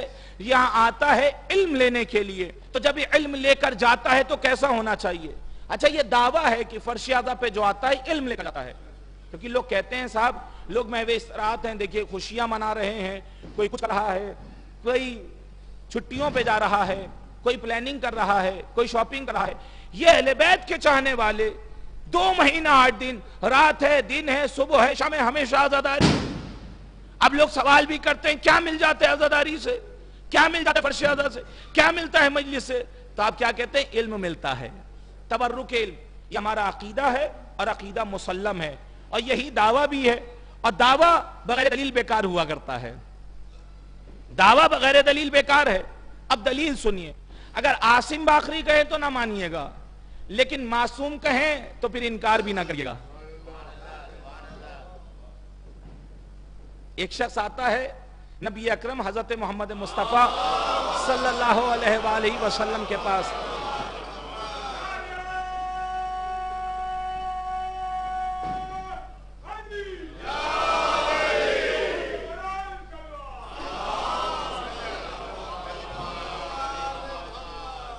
آتا ہے, آنے کے بعد کہتا ہے, دعویٰ یاد رہے کہ بہت سارے ذاکرین یہ دعویٰ کرتے ہیں یہاں سے تبرک علم تقسیم کیا جاتا ہے. کیسے کیا جاتا ہے دلیل اس کی سن لیجئے, سمجھ میں آئے تو قبول کریے گا, اور جب جب یاد رہ جائے ظہور امام کے لیے فقط دعا کریے گا. کیسے تبرک علم ملتا ہے؟ آیا وہ شخص پوچھنے لگا, یا نبی اللہ بتائیں علم کسے کہتے ہیں؟ کہ خاموش رہنا علم ہے. دیکھیے بات تبرک کی ہے, تبرک علم, تو یہ بھی سن لیجئے. تبرک لینے والے افراد دو طرح کے ہوتے ہیں, دو طرح کے لوگ تبرک لینے والے. کچھ ایسے ہوتے ہیں تبرک میں کچھ بھی ملے گھروں کو لے جاتے ہیں, کچھ ایسے ہوتے ہیں جو راستے میں تقسیم کر دیا کرتے ہیں. ہر انسان سنے کیونکہ سب کے کام آنے والی بات ہے. اور کہیں بھی اگر مجالس کا اعلان ہوتا ہے تو اعلان مجلسوں کا ہوتا ہے, لیکن مجلسیں سنا کے کچھ نہ کچھ تبرک بھی دے دیا جاتا ہے. آپ نے کہیں ایسا اعلان نہیں سنا ہوگا کہ فلاں دن فلاں وقت فلاں مقام پر آئیے گا اور تبرک کھا کے چلے جائیے گا. اعلان کیا ہوتا ہے؟ فلاں دن فلاں مقام فلاں وقت آئیے گا اور مجلس سنیے گا, اور مجلس سنانے کے بعد ذیل میں تبرک بھی دے دیا جاتا ہے. کہیں ایسا اعلان نہیں ہوتا ہے کہ تبرک کے لیے آئیے اور کھا کے چلے جائیے, نہیں. لیکن تاریخ میں ایک اعلان نبی کا ایسا ملتا ہے جہاں بلایا ہی نبی نے تبرک کے لیے تھا. بھئی اہل علم ہے, تاریخ میں نظر ہے, مجلسیں سنتے رہتے. تاریخ میں ایک اعلان ایسا ملتا ہے جہاں نبی نے مجلس کے لیے نہیں بلایا تھا, بلایا تبرک کے اعلان پہ تھا, مگر تبرک کھلا کے مجلس بھی سنانا چاہتے تھے. ہم لوگ مجلسیں سنا کے تبرک کھلاتے ہیں, نبی نے بلایا تبرک کے لیے تو تبرک کھلا کے مجلس سنانا چاہتے تھے. تو نتیجہ کیا ہوا؟ پہلا دن آیا لوگ تبرک کھا کے چلتے بنے, دوسرا دن آیا پھر لوگوں نے مجلس سننے کے لیے آمادگی نہیں رکھی, تبرک کھایا اور کھا کے وہ سکتے رہے, مجلس سننے کو کوئی تیار نہیں ہوا.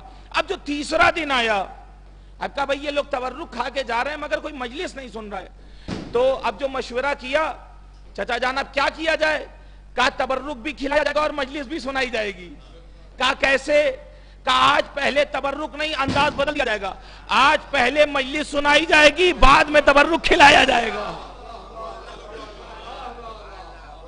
آج بس انداز بدلے گا, آج پہلے مجلس ہوگی بعد میں تبرک. تو بھئی ہم تو نبی پر ایمان رکھنے والے مومن بندے ہیں, اور حدیث میں کہ مومن ایک سوراخ سے دو بار نہیں ڈسا جاتا.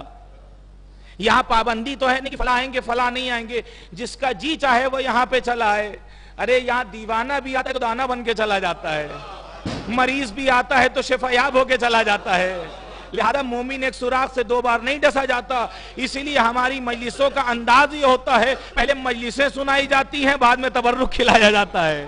صلوات پڑھیں پر محمد وآل محمد. یہ بات کیوں کہنا چاہ رہا ہوں؟ کیونکہ وہ دعویٰ یاد رہے کہ تبرک علم تقسیم ہوتا ہے. اب تبرک لینے والے دو طرح کے لوگ ہوتے ہیں.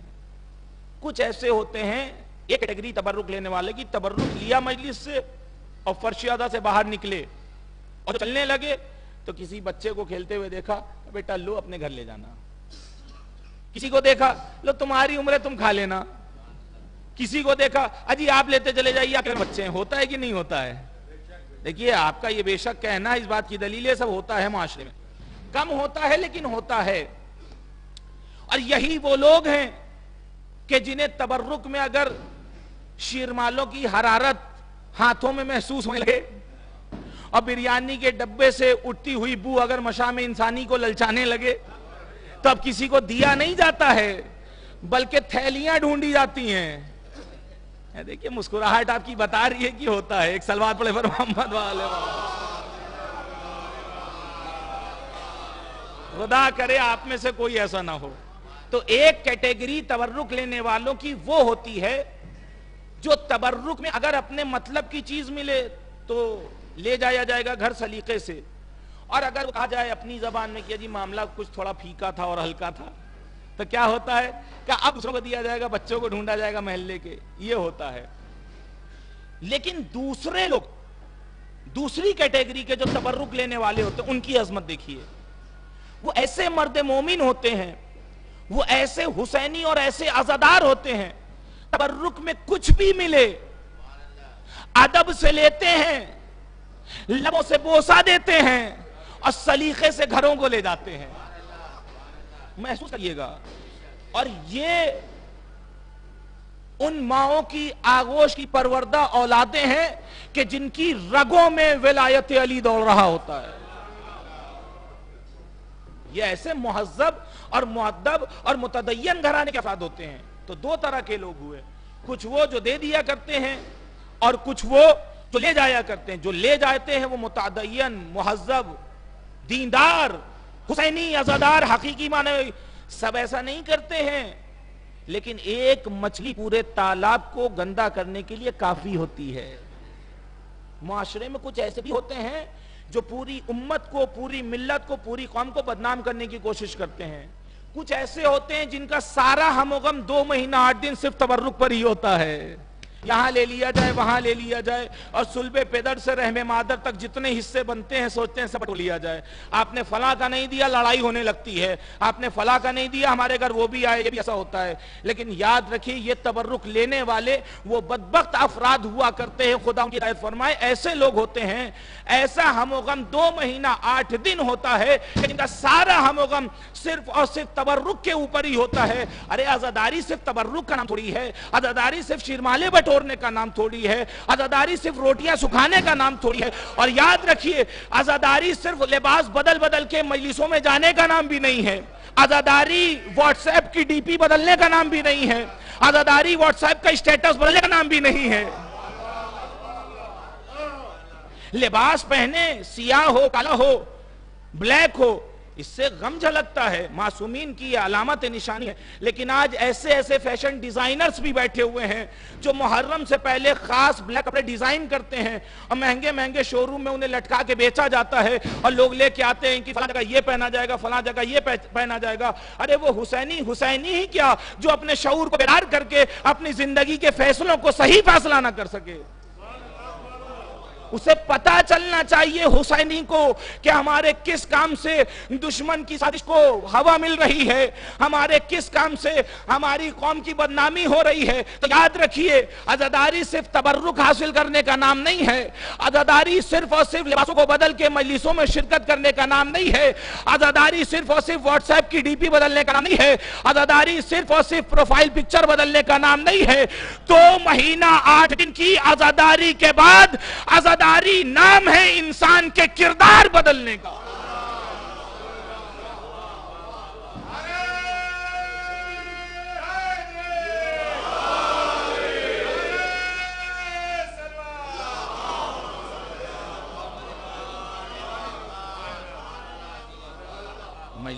مجلسوں میں آنے کا اور پھر یہاں سے شعور کو بیدار کرنے کا, روزوں میں جانے کا, جالیوں کو پکڑ کے دعا کرنے کا, جو کربلا بھی جاتے ہیں ان کے لیے بھی پیغام ہے.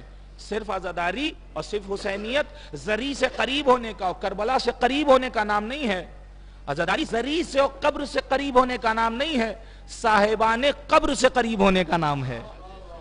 اگر قبروں سے قریب ہی ہونا یہی حسینیت کا مقصد ہوتا تو پھر کچھ ایسے بھی ہیں جو نبی کے پاس قبروں میں سو رہے ہیں.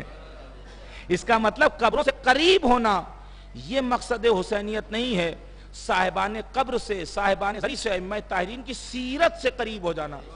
2 مہینہ 8 دن سے پہلے کیا کردار اور بعد میں کیا کردار ہے, اگر پروگریس ہو گیا ہے تو سمجھیے عزاداری قبول ہو رہی ہے. تو کچھ ایسے تبرک لینے والے جو واقعاً بتاتے ہیں کہ ہم مذہب ہیں, متدین ہیں, ہم حسینی ہیں, ہم عزادار ہیں. کچھ ایسے جو اپنی قوم کو داغدار اور بدنام کر رہے ہیں. دعویٰ یاد رہے, ذہن سے وہ نہ جانے پہ. دعویٰ کیا ہے, یا آنے والوں کو تبرک علم دیا جاتا ہے. کیسے؟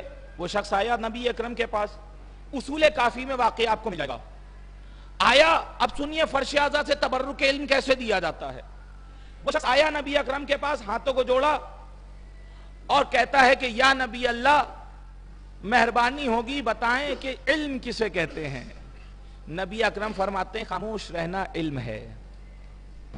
نبی اللہ اور بتائیں کہ علم اور کیا ہے, غور سے سننا علم ہے. نبی اللہ اور بتائیں کہ علم کیا ہے, کہ غور سے سن چکے ہو تو سنی ہوئی بات کو سمجھنا علم ہے. دیکھیں آخر کلام میں یہ کچھ خاص باتیں ہیں جو آپ حقیقی تبرک آج اس مجلس سے انشاءاللہ لے کر جائیں گے. دعویٰ یاد رہے کیا ملتا ہے؟ علم. اب وہ کہتے ہیں نبی اللہ علم کیا ہے؟ کہ خاموش رہنا. علم کیا ہے؟ غور سے سننا.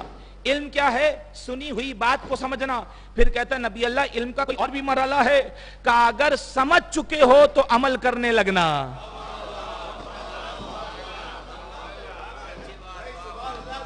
اگر سمجھ چکے ہو تو عمل کرنا. نبی اللہ اور بھی علم کا کوئی درجہ ہے کہ اگر خود عمل کرنے لگے تو دوسروں کو عمل کی دعوتیں دینا. کہ وقت تیزی سے اختتام کی طرف جا رہا ہے لیکن ایک بار پھر سے فہرست دہرا رہا ہوں تاکہ یہ جو نوجوان افراد، بزرگ بہتر جانتے جو نوجوان افراد بیٹھے فرش اعضاء پر، یہ آپ اپنے ذہنوں میں اس حدیث کے نقشے کو بٹھا لیں کیونکہ زندگی بھر یہ بات کام آنے والی ہے. اور انشاءاللہ اگر یہ بات آپ کے ذہنوں میں یاد رہ گئی تو جب جب یاد کریے گا ظہور ایمان کے لیے دعا کریے گا اور یہی آج کی مجلس کا ایک حقیقی تبرک بن جائے گا. اب میں فہرست کو پھر سے دہرا رہا ہوں تاکہ وہ دعوے کی دلیل مکمل ہو جائے. کیا ملتا ہے تبرک کے علم؟ اس نے پوچھا نبی اللہ علم کیا ہے؟ خاموش رہنا، غور سے سننا، سنی ہوئی بات کو سمجھنا، سمجھنے کے بعد خود عمل کرنا. جب خود عمل کرنے لگے تو دوسروں کو عمل کی دعوتیں دینا. 5 یعنی یہ جو علم کے درجے اور مرحلے ہیں کا 5 درجے اور 5 مرحلے ہیں علم کے. اب کوئی آپ سے کہے کہ فرش اعضاء پہ کیا ملتا ہے، اب کوئی آپ سے پوچھے کہ صبح و شام اور دن رات کی عزاداری سے کیا ملتا ہے تو ناراض ہونے کی ضرورت نہیں ہے، پریشان ہونے کی ضرورت نہیں ہے. بس اس کی کلائی کو پکڑیے گا اور مجلس میں بیٹھے ہوئے لوگوں کی صورتوں کو دکھا دیجیے گا. جو یہاں مجلس سننے کے لیے بیٹھتے ہیں یہ خاموش بھی رہتے ہیں، یہ غور سے بھی سنتے ہیں، یہ سمجھتے بھی ہیں، سمجھ کے عمل بھی کرتے ہیں. جب خود عمل کرتے ہیں تو دوسروں کو دعوتیں بھی دیا کرتے ہیں. صلوات پڑھے پر محمد و آل محمد.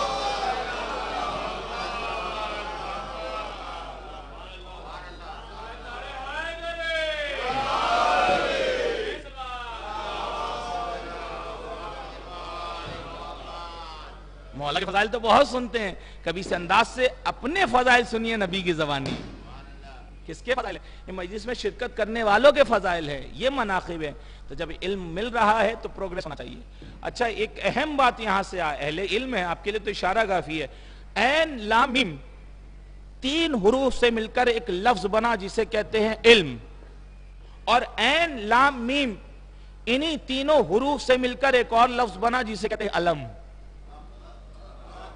اب دیکھیے ربط دیکھیے گا، عین لام میم سے بنا علم اور اسی عین لام میم سے بنا علم. اب دونوں میں کیا رابطہ ہے؟ نبی اللہ علم کے مرحلے تو آپ نے بتا دیے، علم کی شرطیں کون بیان کرے گا؟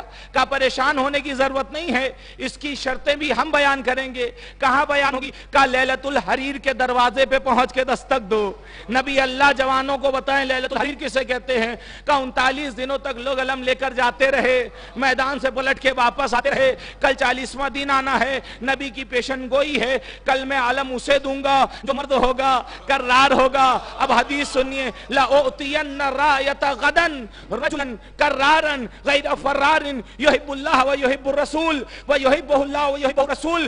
کل میں علم اسے دوں گا جو مرد ہوگا، کرار ہوگا، غیر فرار ہوگا، اللہ اور رسول کو دوست رکھتا ہوگا، اللہ اور رسول بھی اسے دوست رکھتے ہوں گے. نہیں آپ نے غور نہیں کیا شاید. عین لام میم سے علم بنا، اس کے مرحلے بھی 5 بیان کیے. عین لام میم سے علم بنا، اس کی شرطیں بھی 5 بیان کی. نبی اللہ حکمت کے کس دریا کو بہا دیا، فلسفے کی کس گتھی کو سلجھا دیا. نبی بتانا چاہتے تھے کہ ان 5 کے تقدس کو سمجھ جاؤ، اس عدد کی عظمت کو سمجھ جاؤ. اگر الہی علم چاہیے تو وہ بھی پنجتن والوں کو ملے گا، علم بھی وہی اٹھائے گا جو پنجتن والا ہوگا.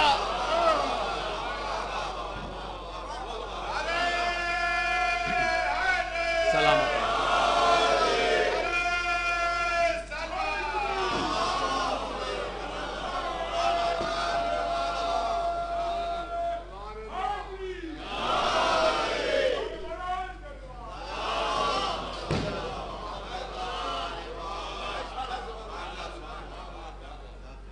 یہ ہے عزاداری جہاں سے انسان علم لے کر جاتا ہے. جب علم لے کر جاتا ہے تو اس کے یہاں پروگریس ہونا چاہیے, کیونکہ علم, اب وہ گفتگو اگر ابتدا سے جو لوگ ہیں وہ جانتے ہیں کہ انسان کی زندگی کمال ہی اس بات میں ہے کہ انسان کی زندگی جمود میں نہ رہے, منجمد نہ رہے, بلکہ حرکت میں رہے.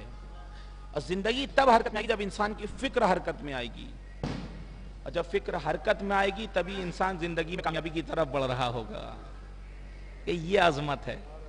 اب دیکھیں یہ علم بھی اٹھانے والے جو افراد ہیں وہ جانتے ہیں ہر ملک کا ایک علم اور پرچم ہوتا ہے جو ملک کی سرحد میں اور ملک کی فضا میں لہرایا جاتا ہے.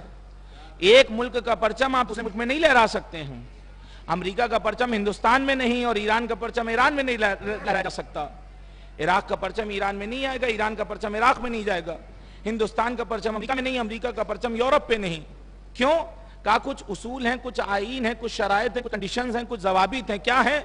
کہا جس ملک کا پرچم ہے اس کی سرحدوں میں, اس کی فضا میں لہرایا جائے گا. کہا اچھا اگر کسی نے امریکہ کا پرچم ہندوستان میں لہرا دیا تو کیا ہوگا؟ کیا ہونا کیا حساب, وہ غدار کہلائے گا. اگر کوئی دوسرے ملک کا پرچم اپنے ملک میں لہرا دے تو اسے غدار کہا جائے گا. عباس باوفا پرچم دنیا میں کہیں بھی لہرا دیا جائے وفادار کہلائے گا.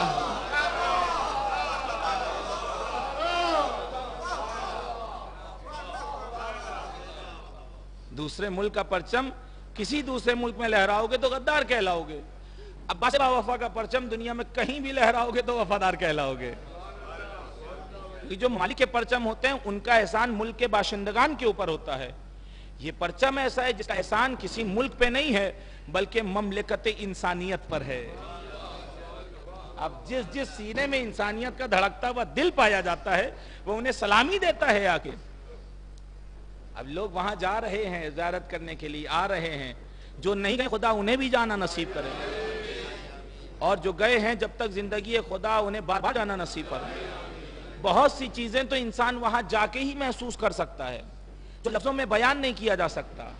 آپ دیکھیں اگر جنتر منتر پر, انڈیا گیٹ پر, ہندوستان کے مرکز میں اگر 1 لاکھ لوگ جمع ہو جائیں, تو بہت زیادہ میں کہہ رہا ہوں, اگر 1 لاکھ لوگ جمع بھی ہو جائیں اور کوئی احتجاج ہو رہا ہو, کوئی پروٹیسٹ ہو رہا ہو, کوئی ریلی ہو رہی ہو, تو پوری میڈیا ملک کی جتنی بھی ایجنسیز ہیں یہ سب کوریج دے رہی ہوں گی اسی کو. دیکھتے ہیں آپ, ایسا چلتا ہے, غلط کہوں تو ٹوک دیجئے گا. ملک کی جتنی بھی میڈیا ایجنسیز ہیں سب کوریج دیں گی اسی کو, سب پر ٹیلی کاسٹ کیا جائے گا اور مہینوں دکھا کر چینل کی ٹی آر پی بڑھائی جائے گی. کیوں؟ کہ صاحب جو 1 لاکھ لوگ جمع ہوئے ہیں یہ کرپشن کے خلاف جمع ہوئے, بھرشٹاچار کے خلاف جمع ہوئے, آتنکواد کے خلاف جمع ہوئے, ظلم کے خلاف جمع ہوئے, قتل و غارت گری کے خلاف جمع ہوئے, تشدد اور بربریت کے خلاف جمع ہوئے, گھوٹالے کے خلاف جمع ہوئے. تو اگر 1 لاکھ لوگ ظلم کے خلاف, قتل کے خلاف, تشدد کے خلاف, بھرشٹاچار کے خلاف, آتنکواد کے خلاف جمع ہو جائیں تو پورے ملک میں الیکٹرانک میڈیا دکھانا شروع کر دیتی ہے. آؤ ایک منظر ہم بھی دکھاتے ہیں جہاں 1 2 4 5 لاکھ نہیں بلکہ 5 6 کروڑ لوگ ہر سال جمع ہو رہے ہیں. 5 6 کروڑ ہر سال جمع ہو رہے ہیں. اور امتیاز یہ ہے جو وہاں جمع ہو رہے ہیں وہ بھی آتنکواد کے خلاف ہیں, وہ بھی ظلم کے خلاف ہیں, وہ بھی بھرشٹاچار کے خلاف ہیں, وہ بھی قتل کے خلاف ہیں, وہ بھی بربریت کے خلاف ہیں, وہ بھی تشدد کے خلاف ہیں, وہ بھی استبداد کے خلاف ہیں. مگر دنیا نہیں دکھا رہی ہے. کیوں؟ کہ اگر دکھا دیا جائے, کیونکہ 1 لاکھ لوگ جمع ہو جاتے ہیں اور اگر ریلی میں بھگدڑ ہو جاتی ہے, لاٹھی چارج ہو جاتی ہے تو نہ جانے کتنے سہاگ اجڑ جاتے ہیں, نہ جانے کتنی گودیاں لٹ جاتی ہیں, نہ جانے کتنی بستیاں ویران ہو جاتی ہیں. لیکن وہاں آ کے دیکھو جو 6 کروڑ لوگ جمع ہو رہے ہیں, جو جا رہے ہیں وہ ایسے ہی واپس آ رہے ہیں. ارے مریض بھی جا رہا ہے تو صحت لے کے آ رہا ہے. مگر دنیا دکھا نہیں رہی ہے. ارے لاکھوں جمع ہو جاتے ہیں تو پتا چلا کسی کے ٹھیلے سے کوئی سامان لوٹ لیا گیا, کسی کی جیب مار دی گئی, کسی کا موبائل لوٹ لیا گیا, کبھی کسی کو پریشان کیا گیا. مگر جو 6 کروڑ جمع ہو رہے ہیں وہاں کوئی لوٹنے والا نہیں ہے. کوئی دولت لوٹا رہا ہے, کوئی مال لوٹا رہا ہے, کوئی قربانی کر رہا ہے, کوئی آسائشیں لوٹا رہا ہے, کوئی اپنا گھر خالی کیے دے رہا ہے. کس لیے؟ کہ انسانیت کا پیغام دینے کے لیے, تاکہ دنیا کو پتہ چل جائے جو وہاں جاتے ہیں وہ لوٹنے والے نہیں لٹانے والے ہوتے ہیں.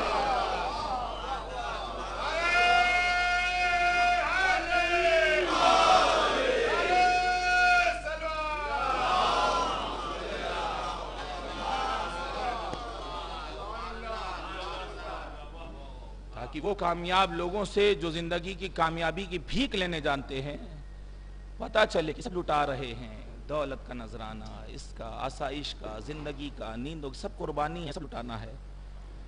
اور آپ کہیں بھی جائیے زیارت کا، آپ خود یہاں بھی زیارت پڑھتے ہوں گے، نماز کے بعد جو زیارت پڑھتے ہیں، زیارت عاشوراء کا آپ کے یہاں پروگرام ہوتا ہے، تو ہر زیارت کے بعد دیکھیے، معصومین کی زیارت کے بعد 2 رکعت نماز مستحب ہے۔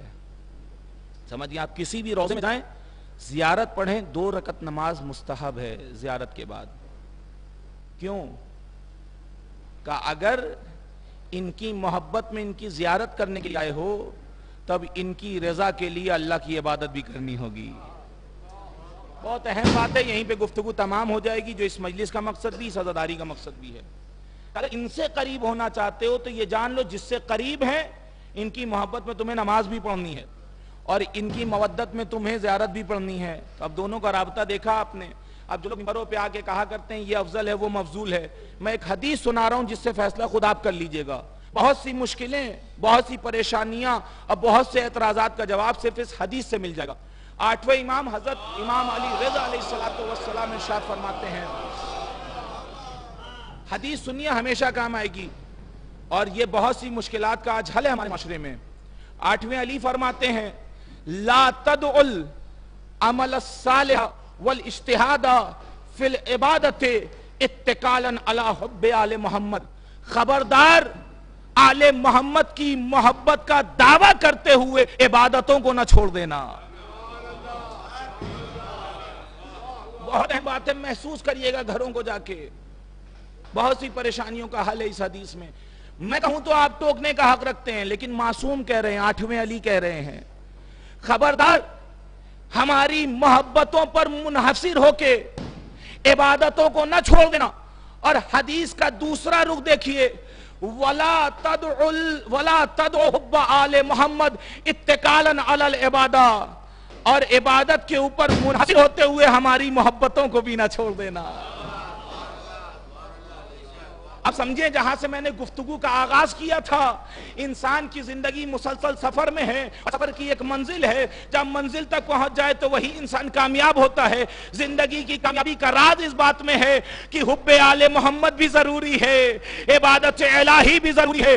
جب یہ دونوں چیزیں برابر سے ہوں گی تب انسان کامیابی کے مقصد تک پہنچ سکتا ہے۔ اب جملہ سن لیجئے، جو افضل اور مفضول بتا کے لوگوں کو گمراہ کر دیا کرتے ہیں، یا ایسی عبادتیں ہیں جو یہ اپنی جگہ افضل ہے، یہ اپنی جگہ افضل ہے۔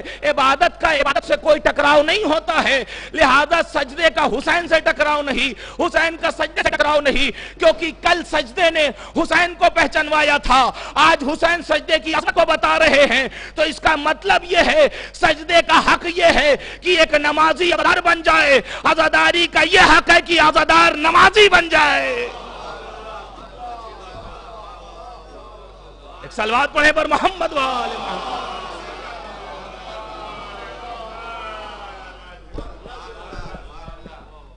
معصومین کی تمام قربانیاں اسے بچانے کے لیے، یہ زندگی کا راز ہے کہ آپ کو یہ بھی ہے نا، حب آل محمد اور ساتھ ساتھ عبادت بھی۔ 8ویں علی فرماتے ہیں، جب یہ دونوں چیزیں ہوں گی تب تمہاری زندگی کامیابی کی طرف جا رہی ہوگی۔ بس یہی عزاداری کا مقصد ہے، اور یہیں پہ آج کی میری مجلس تمام۔ زندگی کا سفر، زندگی مسلسل سفر میں ہے، سفر کے لیے مقصد اور منزل چاہیے، منزل تک پہنچنے کے بعد انسان کامیاب ہوتا ہے۔ یاد رکھیے، دنیا کا سفر، اگر انسان کوئی سفر کر کے جا رہا ہو، راستے میں رک جائے، حادثہ ہو جائے، تو لوگ کہتے ہیں سفر ادھورا رہ گیا، سفر ناتمام رہ گیا۔ خدا کہہ رہا ہے درمیانے سفر میں بھی مر جاؤ گے تو تمہیں اجر دیں گے۔ اس کا مطلب ہماری راہ میں نکل کے اگر سفر کرو گے، لوگوں کی نظروں میں سفر ادھورا رہے گا، ہماری نگاہ میں سفر مکمل رہے گا۔ مادیت پہ نگاہ رکھنے والوں کی نظروں میں سفر ناتمام رہے گا، نگاہ حق میں تمہارا سفر تمام رہے گا۔ یہی وجہ ہے وہ افراد جنہوں نے اپنی پوری زندگی کا نذرانہ پیش کر دیا صرف اور صرف مقصد الہی کو روشن کرنے کے لیے، اسے لوگوں تک پہنچانے کے لیے، معرفت الہی کی شمع لوگوں کے دلوں کے فانوس میں روشن کرنے کے لیے۔ مد مومن کے اصالہ ثواب کی مجلس ہے، چاہنے والے بیٹھے ہوئے ہیں۔ حق یہی ہوتا ہے، کوئی مر جاتا ہے چاہنے والا تو چاہنے والے اسے آ کے اس کے گھر والوں کو تعزیت دیا کرتے ہیں، تسلیت دیا کرتے ہیں، بچوں کو گلے سے لگایا جاتا ہے، بھائی کو گلے سے لگا کے پرسہ دیا جاتا ہے، معصوم بچوں کے سر پہ ہاتھ رکھا جاتا ہے، یتیموں کے ساتھ نوازش کی جاتی ہے۔ ہاں یہی طریقہ ہوتا ہے کہ مرنے والوں کے وارثوں کو اس طرح سے پرسہ اور تعزیت دیا جاتا ہے۔ لیکن کائنات میں گھرانہ ایسا بھی گزرا ہے جہاں مرنے والے کے یتیموں کے سر پہ کوئی ہاتھ پھیرنے والا نہیں تھا۔ لوگ آتے تو تھے مگر کوئی بیٹی کو تماچے مار کے باپ کی لاش سے جدا رہا، کوئی بیٹے کے پشت پہ تازیانے برسا کے باپ کی لاش سے جدا کر رہا تھا، کوئی بہن کو کوڑے مار کر اس کے بھائی کی لاش سے جدا کر رہا تھا۔ مرحوم بھٹو صاحب خدا غریق رحمت کرے، انہیں مر گئے لیکن جنازے میں کیا خوبصورت ایام پائے۔ 2 محرم کو جب حسین کربلا میں وارد ہوئے ہیں تو آپ اس رات قبر میں وارد ہو گئے۔ محسوس کرے خدا انہیں آج کی شب امام حسین کے دسترخوان، بالخصوص رسول اکرم اور امام حسن کے دسترخوان کا مہمان بنا دے۔ ان کی نیکیاں کہ انہیں یہ خوبصورت ایام مل گئے، انہی ایام میں ان کی تدفین اور انہی ایام میں ان کی مجلس۔ لیکن جب موت کی خبر سنی ہوگی، لوگ چلے گئے ہوں گے، جنازہ بھی اٹھا لیا ہوگا، جبکہ بھائی بھی موجود ہے، بیٹے بھی موجود ہیں، لیکن ہائے وہ بیٹا جو باپ کی قبر باپ کی لاش سے جا تو رہا ہے، نہ جنازہ اٹھا سکتا ہے نہ قبر بنا سکتا ہے۔ خدا آپ کو کوئی غم نہ دے سوائے غم اہل بیت اطہار علیہم السلام کی۔ آج کی شب شہادت نبی اکرم اور سبط نبی امام حسن ہے۔ بس 2-4 جملے سنیے تاکہ حق مجلس ادا ہو جائے اور مرحوم کی مغفرت کا ذریعہ اور وسیلہ بن جائے۔ عزادارو، یہ اہل بیت کا گھرانہ ہے کہ جو اتنا مظلوم گزرا ہے کہ جس نے اپنی پوری زندگی کو لوگوں کے لیے قربان کر دی، اللہ کی راہ میں لوگوں کو راہ راست پہ لانے کے لیے۔ لوگوں نے ان کے ساتھ وفا نہیں کی۔ جب دنیا میں کوئی مر جاتا ہے تو اس مرنے والے کی عظمت اس کے جنازے میں دیکھ کر بھیڑ کو پہچان لیا جاتا ہے۔ کسی کے جنازے میں اور کسی کی میت میں اگر 100 50 200 500 لوگ جمع ہو جائیں تو کہا جاتا ہے کتنے نیک آدمی تھے، لوگوں کے ساتھ ملنساری کرتے تھے، لوگوں کے ساتھ خلوص زندگی گزارتے تھے۔ دیکھیے اپنے بھی آئے ہیں، غیر بھی آ رہے ہیں، یہ سارے لوگ جمع ہوں گے جنازے میں۔ ہاں یہ طریقہ ہوتا ہے کہ جب کوئی مر جاتا ہے تو اس کے جنازے میں آنے والوں کی بھیڑ کی تعداد دیکھ کے سمجھا جاتا ہے کہ یہ آدمی کتنا کامیاب تھا، مگر جسے قدرت کامیاب بنا کے بھیج رہی ہو، مختار کائنات جس کے قبضے میں پوری کائنات ہو، جب دنیا سے گیا اسی مدینے کی گلیوں میں جنازہ اٹھا تو چند افراد موجود تھے۔ ارے جب اس کی بیٹی کا اسی مدینے کی گلیوں سے جنازہ اٹھا تو چند افراد موجود تھے۔ ارے جب اس کے ولی کا کوفے میں جنازہ اٹھا تو چند افراد موجود تھے۔ ارے جب امام حسن کا جنازہ اسی مدینے کی گلیوں میں اٹھا تو چند افراد موجود تھے، مگر پنجتن کی یہ وہ نشانیاں تھی۔ ارے چند افراد تو موجود ہوتے تھے مگر ہائے رے آخری نشانی حسین۔ خدا آپ کو کوئی غم نہ دے سوائے غم اہل بیت اطہار علیہم السلام کے۔ مرحوم خوش نصیب تھے آپ جو چاہنے والے آپ کے جنازے میں تھے، مگر ہائے آل محمد کی مظلومیت کی چند افراد جنازے میں موجود ہیں۔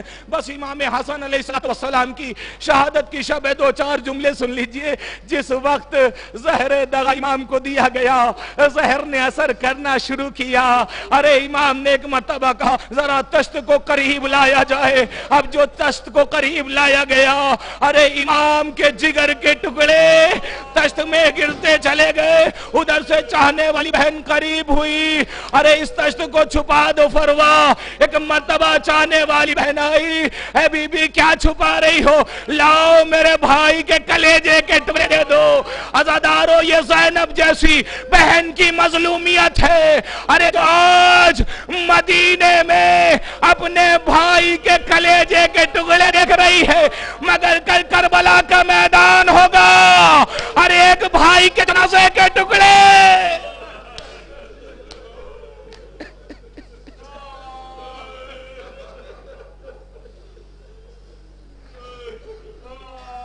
خدا آپ کو کوئی غم نہ دے سوائے غم اہل بیت اطہار علیہ السلام کے۔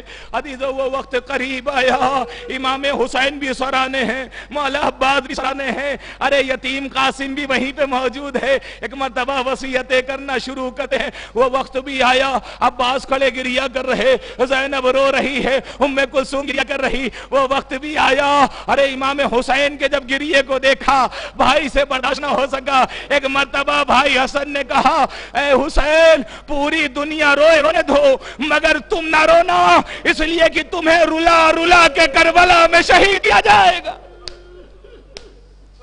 مولا کہتے ہیں لا یوم کا یوم کا عبداللہ، اے میرے بھائی حسین آپ کے اس روز شہادت سے بڑھ کر کوئی اور روز نہیں ہو سکتا ہے۔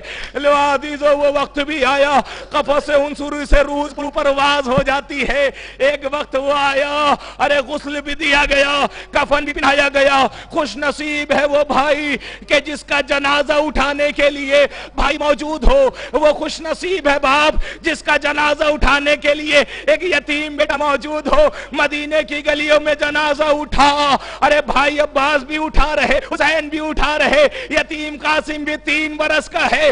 ایک وقت وہ آیا کہ جنازے پہ تیروں کی بارش ہونے لگتی ہے۔ یہ کائنات کا پہلا جنازہ تو گھر سے نکلنے کے بعد ارے گھر کی طرف واپس آیا، بہن کی ایک چیخ آئی بھائیا ارے یہ کیا ہو گیا؟ یہ پہلا جنازہ جس پہ تیروں کی بارش ہو رہی، ہاتھوں سے تیروں کو نکالنا شروع کیا۔ میں کہوں گا اے شہزادی ارے یہ بھی کا مقدر ہے کہ ایک بھائی کے جنازے سے تیر نکال رہی، ایک بھائی کے جنازے کو تیروں پہ دیکھ رہی ہے۔ بداداروں رو لیجئے، عبادت تمام ہو گئی۔ ارے یہ بی بی زینب کا مقدر تھا، یہ مظلومیت۔ ایک بھائی کے جنازے میں تیروں کو دیکھا، ایک بھائی کا جنازہ تیروں کے اوپر دیکھا، لیکن جب بہن کربلا سے رخصت ہو رہی عجب نہیں بھائی کے جنازے کو دیکھ کے کہو اے بھائیا حسین بڑی محبت کرتی ہے بہن مگر مجبور ہے معاف کر دینا۔ ارے کل بھائی حسن کے جنازے سے تیروں کو نکالا مگر تمہارے جنازے سے تیروں کو نہیں نکال سکتی، کیونکہ میرے ہاتھ پسے پشت رسیوں سے بندھے ہوئے ہیں۔ اونٹ کی بلندی سے زینب نے زمین کربلا پہ گرایا۔ ایک مرتبہ کہتی ہے کیا تو ہی میرا ماں جایا؟ ارے دائی پسلیاں بائی پسلیوں کی طرف آ گئی، بائی پسلیاں دائی پسلیوں کی طرف، بہن بھائی کے جنازے پہ فریاد کر رہی۔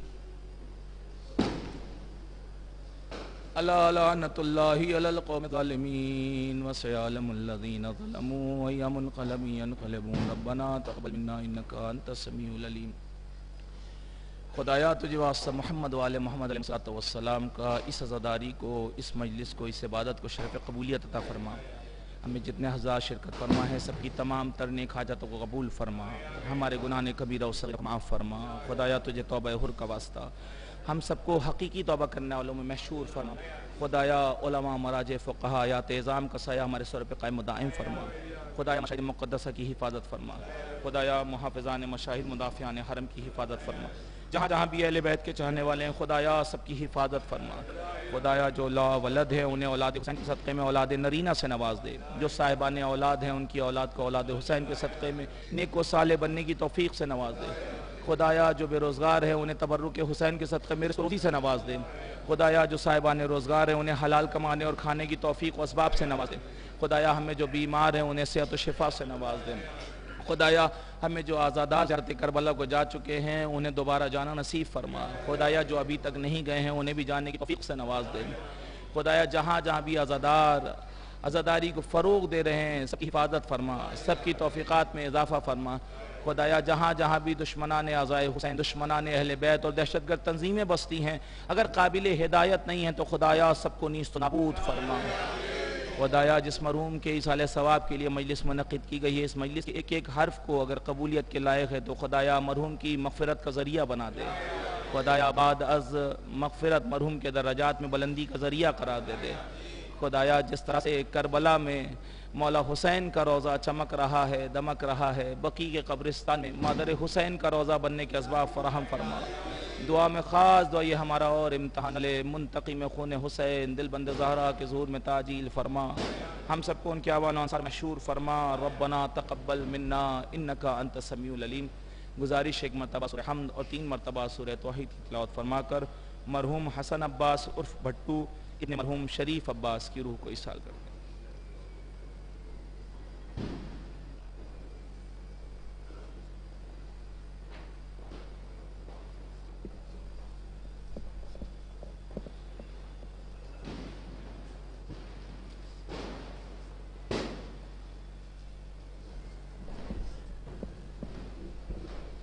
حسین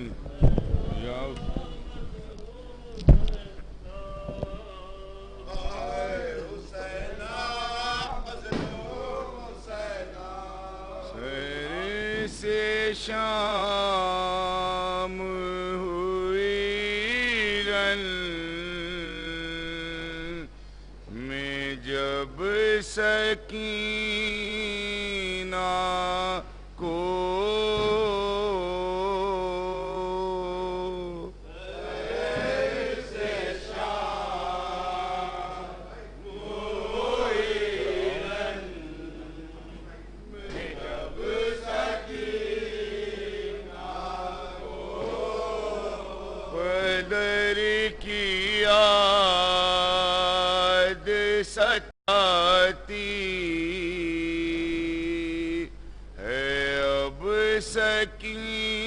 سکینہ کو سیر سے شام ہوئی رن میں جب سکینہ کو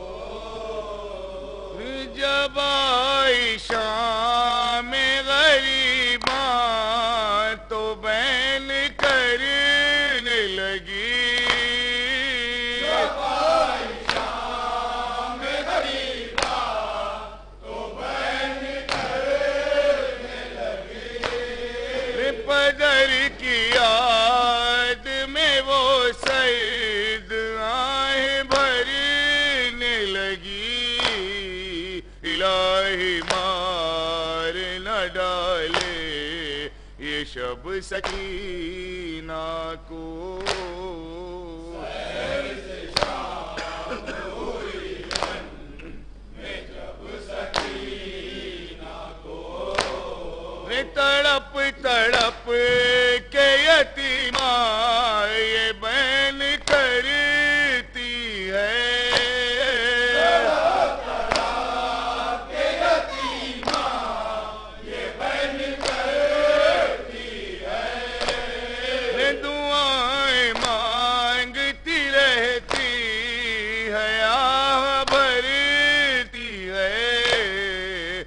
چال ظلم یزیدی سے رب سکینہ کو، سیر سے شام ہوئی رن میں جب سکینہ کو، بنا احترام ہے کوئی نہ کچھ ہے خوف خدا،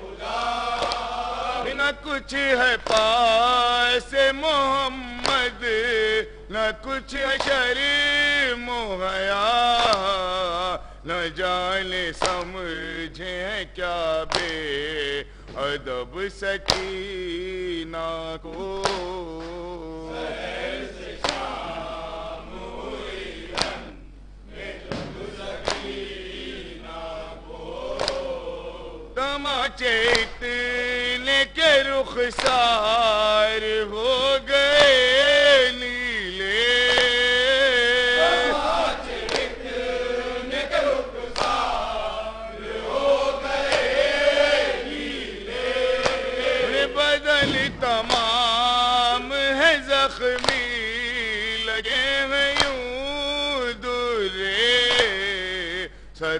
رہے ہیں لیں بے سبب سکینہ کو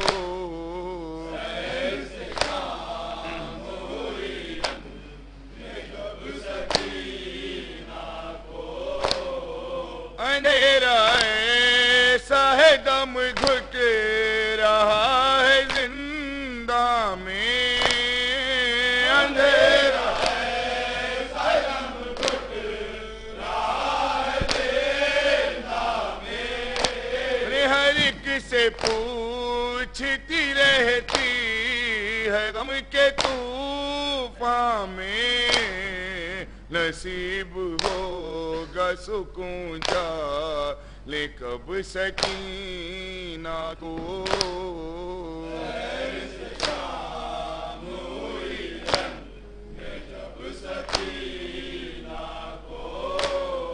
خدا کے واسطے ایک بار آئیے بابا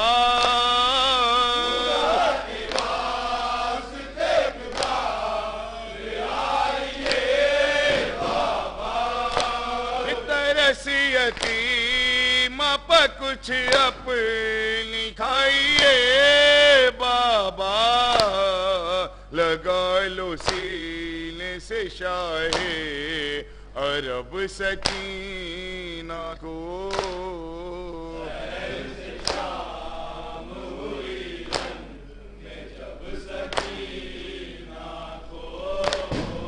کٹا کے ہاتھوں کو عباس سوئے دریا پر کٹا کے ہاتھوں کو عباس سوئے دریا پر زمین گرم پارام کرتے ہیں سرور پکار کون محبت سے اب سکینہ کو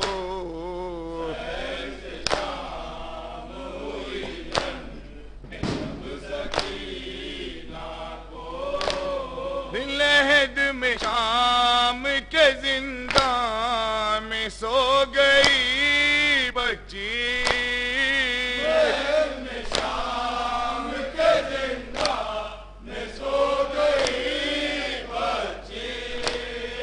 جناب فاطمہ کے ساتھ ہو گئی بچی اکیلا چھوڑ کے جاتے ہیں سب سکینہ کو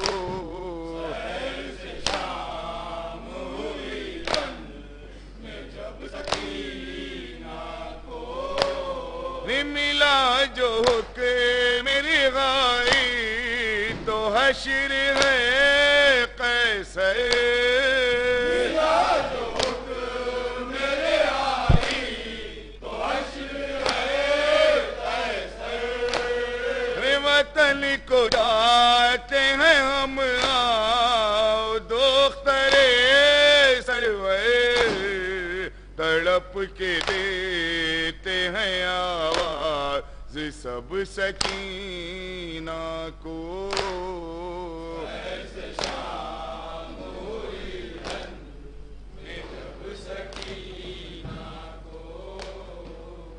کہتی تھی ماں خون بھری میاں سے لپٹ کر ہے علی اکبر ہے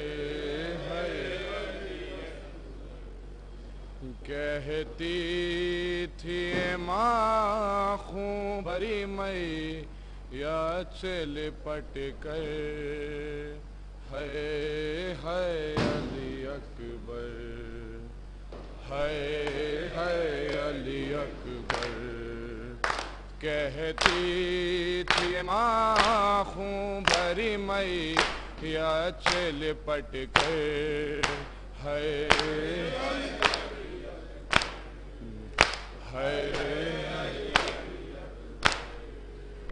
ارمان کا پہناؤں گی شاک شہانی ارمان تھا پہن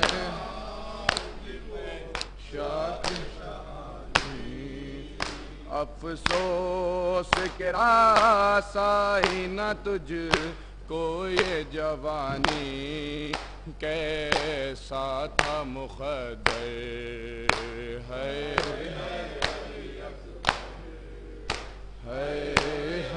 علی اکبر کہتی تھی اے ماں خون بھری مئی یا چل پٹ کر ہے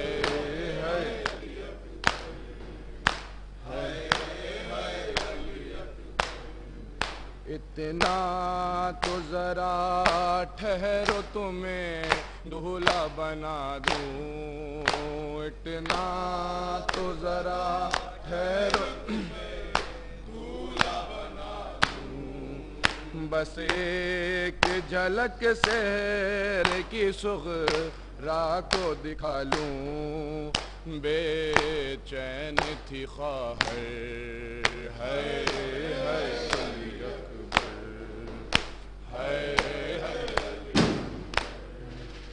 کہتی تھی اے ماں خون بھری مئی یا چل پٹ کر ہے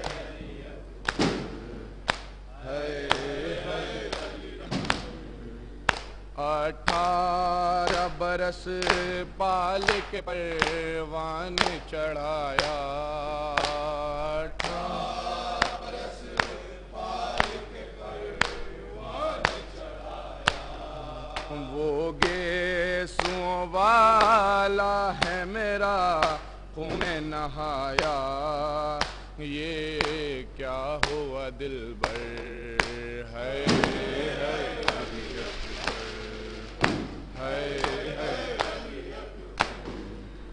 کہتی تھی ماں خون بھری مئی یا چل پٹ کر ہے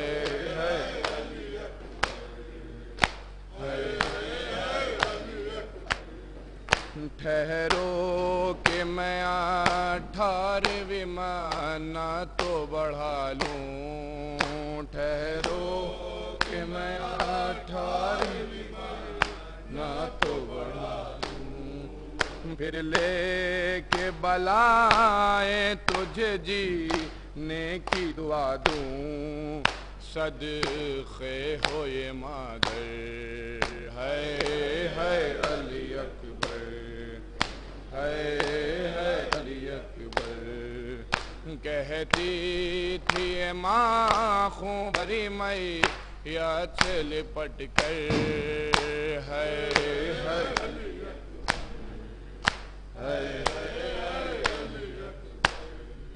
تمہیں کیا لے کے جو دم توڑ رہے ہو تمہیں کیا لے کے جو دم توڑ رہے ہو منہ ماں سے ہمیشہ کے لیے موڑ رہے ہو کیوں روٹھے ہو دلبر ہے علی اکبر ہے علی اکبر کہتی تھی ماں خون بھری مئی یا چل پٹ کر ہے علی اکبر ہے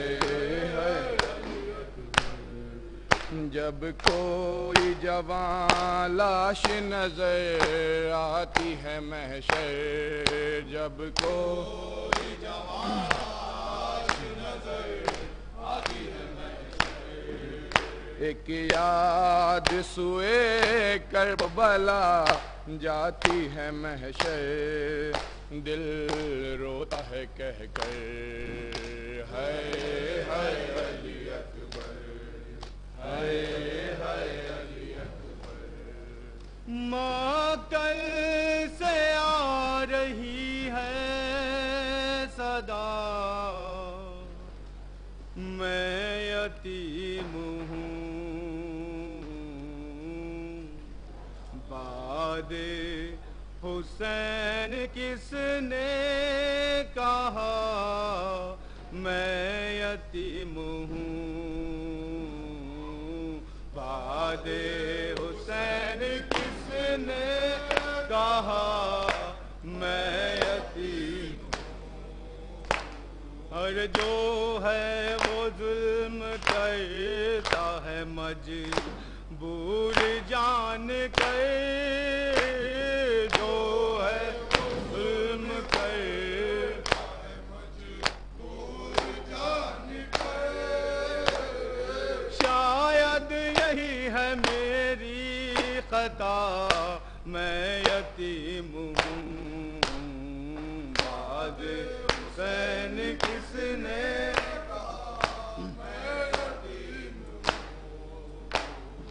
دامن پھٹا ہوا ہے گرے بان چاک ہے، دامن پھٹا ہوا ہے گرے بان چاک ہے، اے سر زمین کرب و بلا میں یتیم ہوں،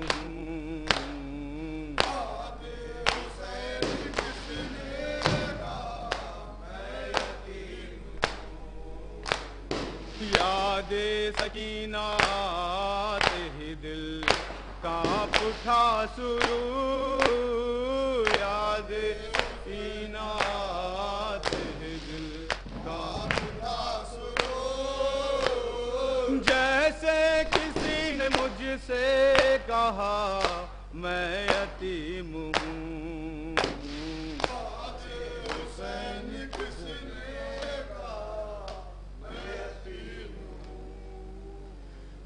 صغرا کا نالا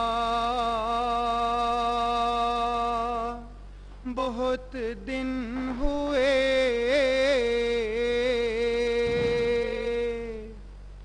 صغرا کا نالا بہت دن ہوئے، کوئی بھی نہ لوٹا، بہت دن ہوئے، صغرا کا نالا بہت دن ہوئے، کبھی یہ میرا گھر بھی آباد تھا، کبھی یہ میرا گھر بھی آباد تھا،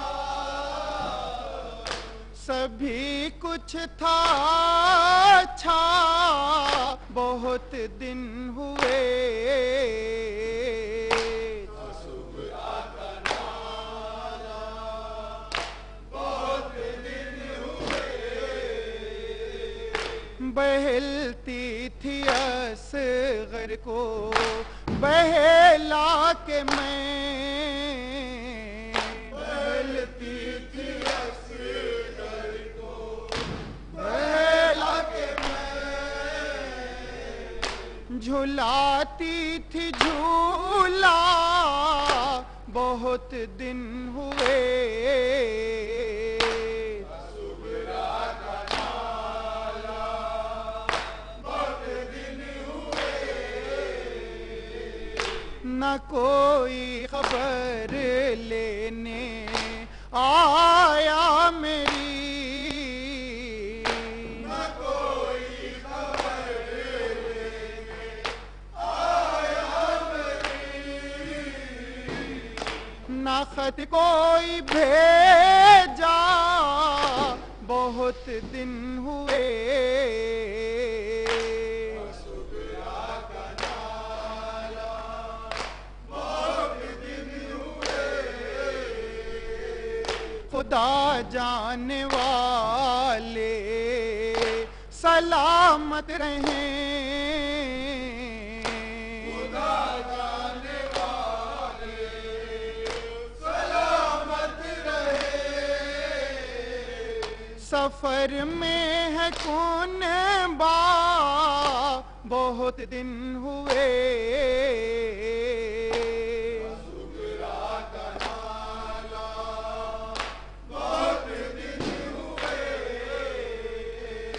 سرور اس کا خط آج بھی یاد ہے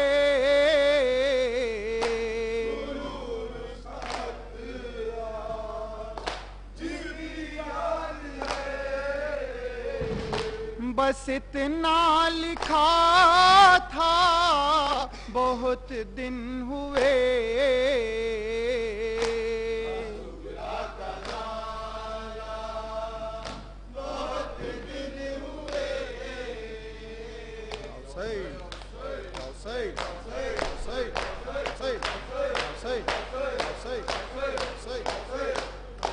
السلام علیکم ابا عبداللہ، السلام علیکم ابن رسول اللہ، السلام علیکم ورحمۃ اللہ وبرکاتہ، السلام علی الحسین وعلی علی ابن الحسین وعلی اولاد الحسین وعلی صحاب الحسین من جمیع شہداء کربلا و اسیران کربلا ورحمۃ اللہ وبرکاتہ۔ نعرہ حیدر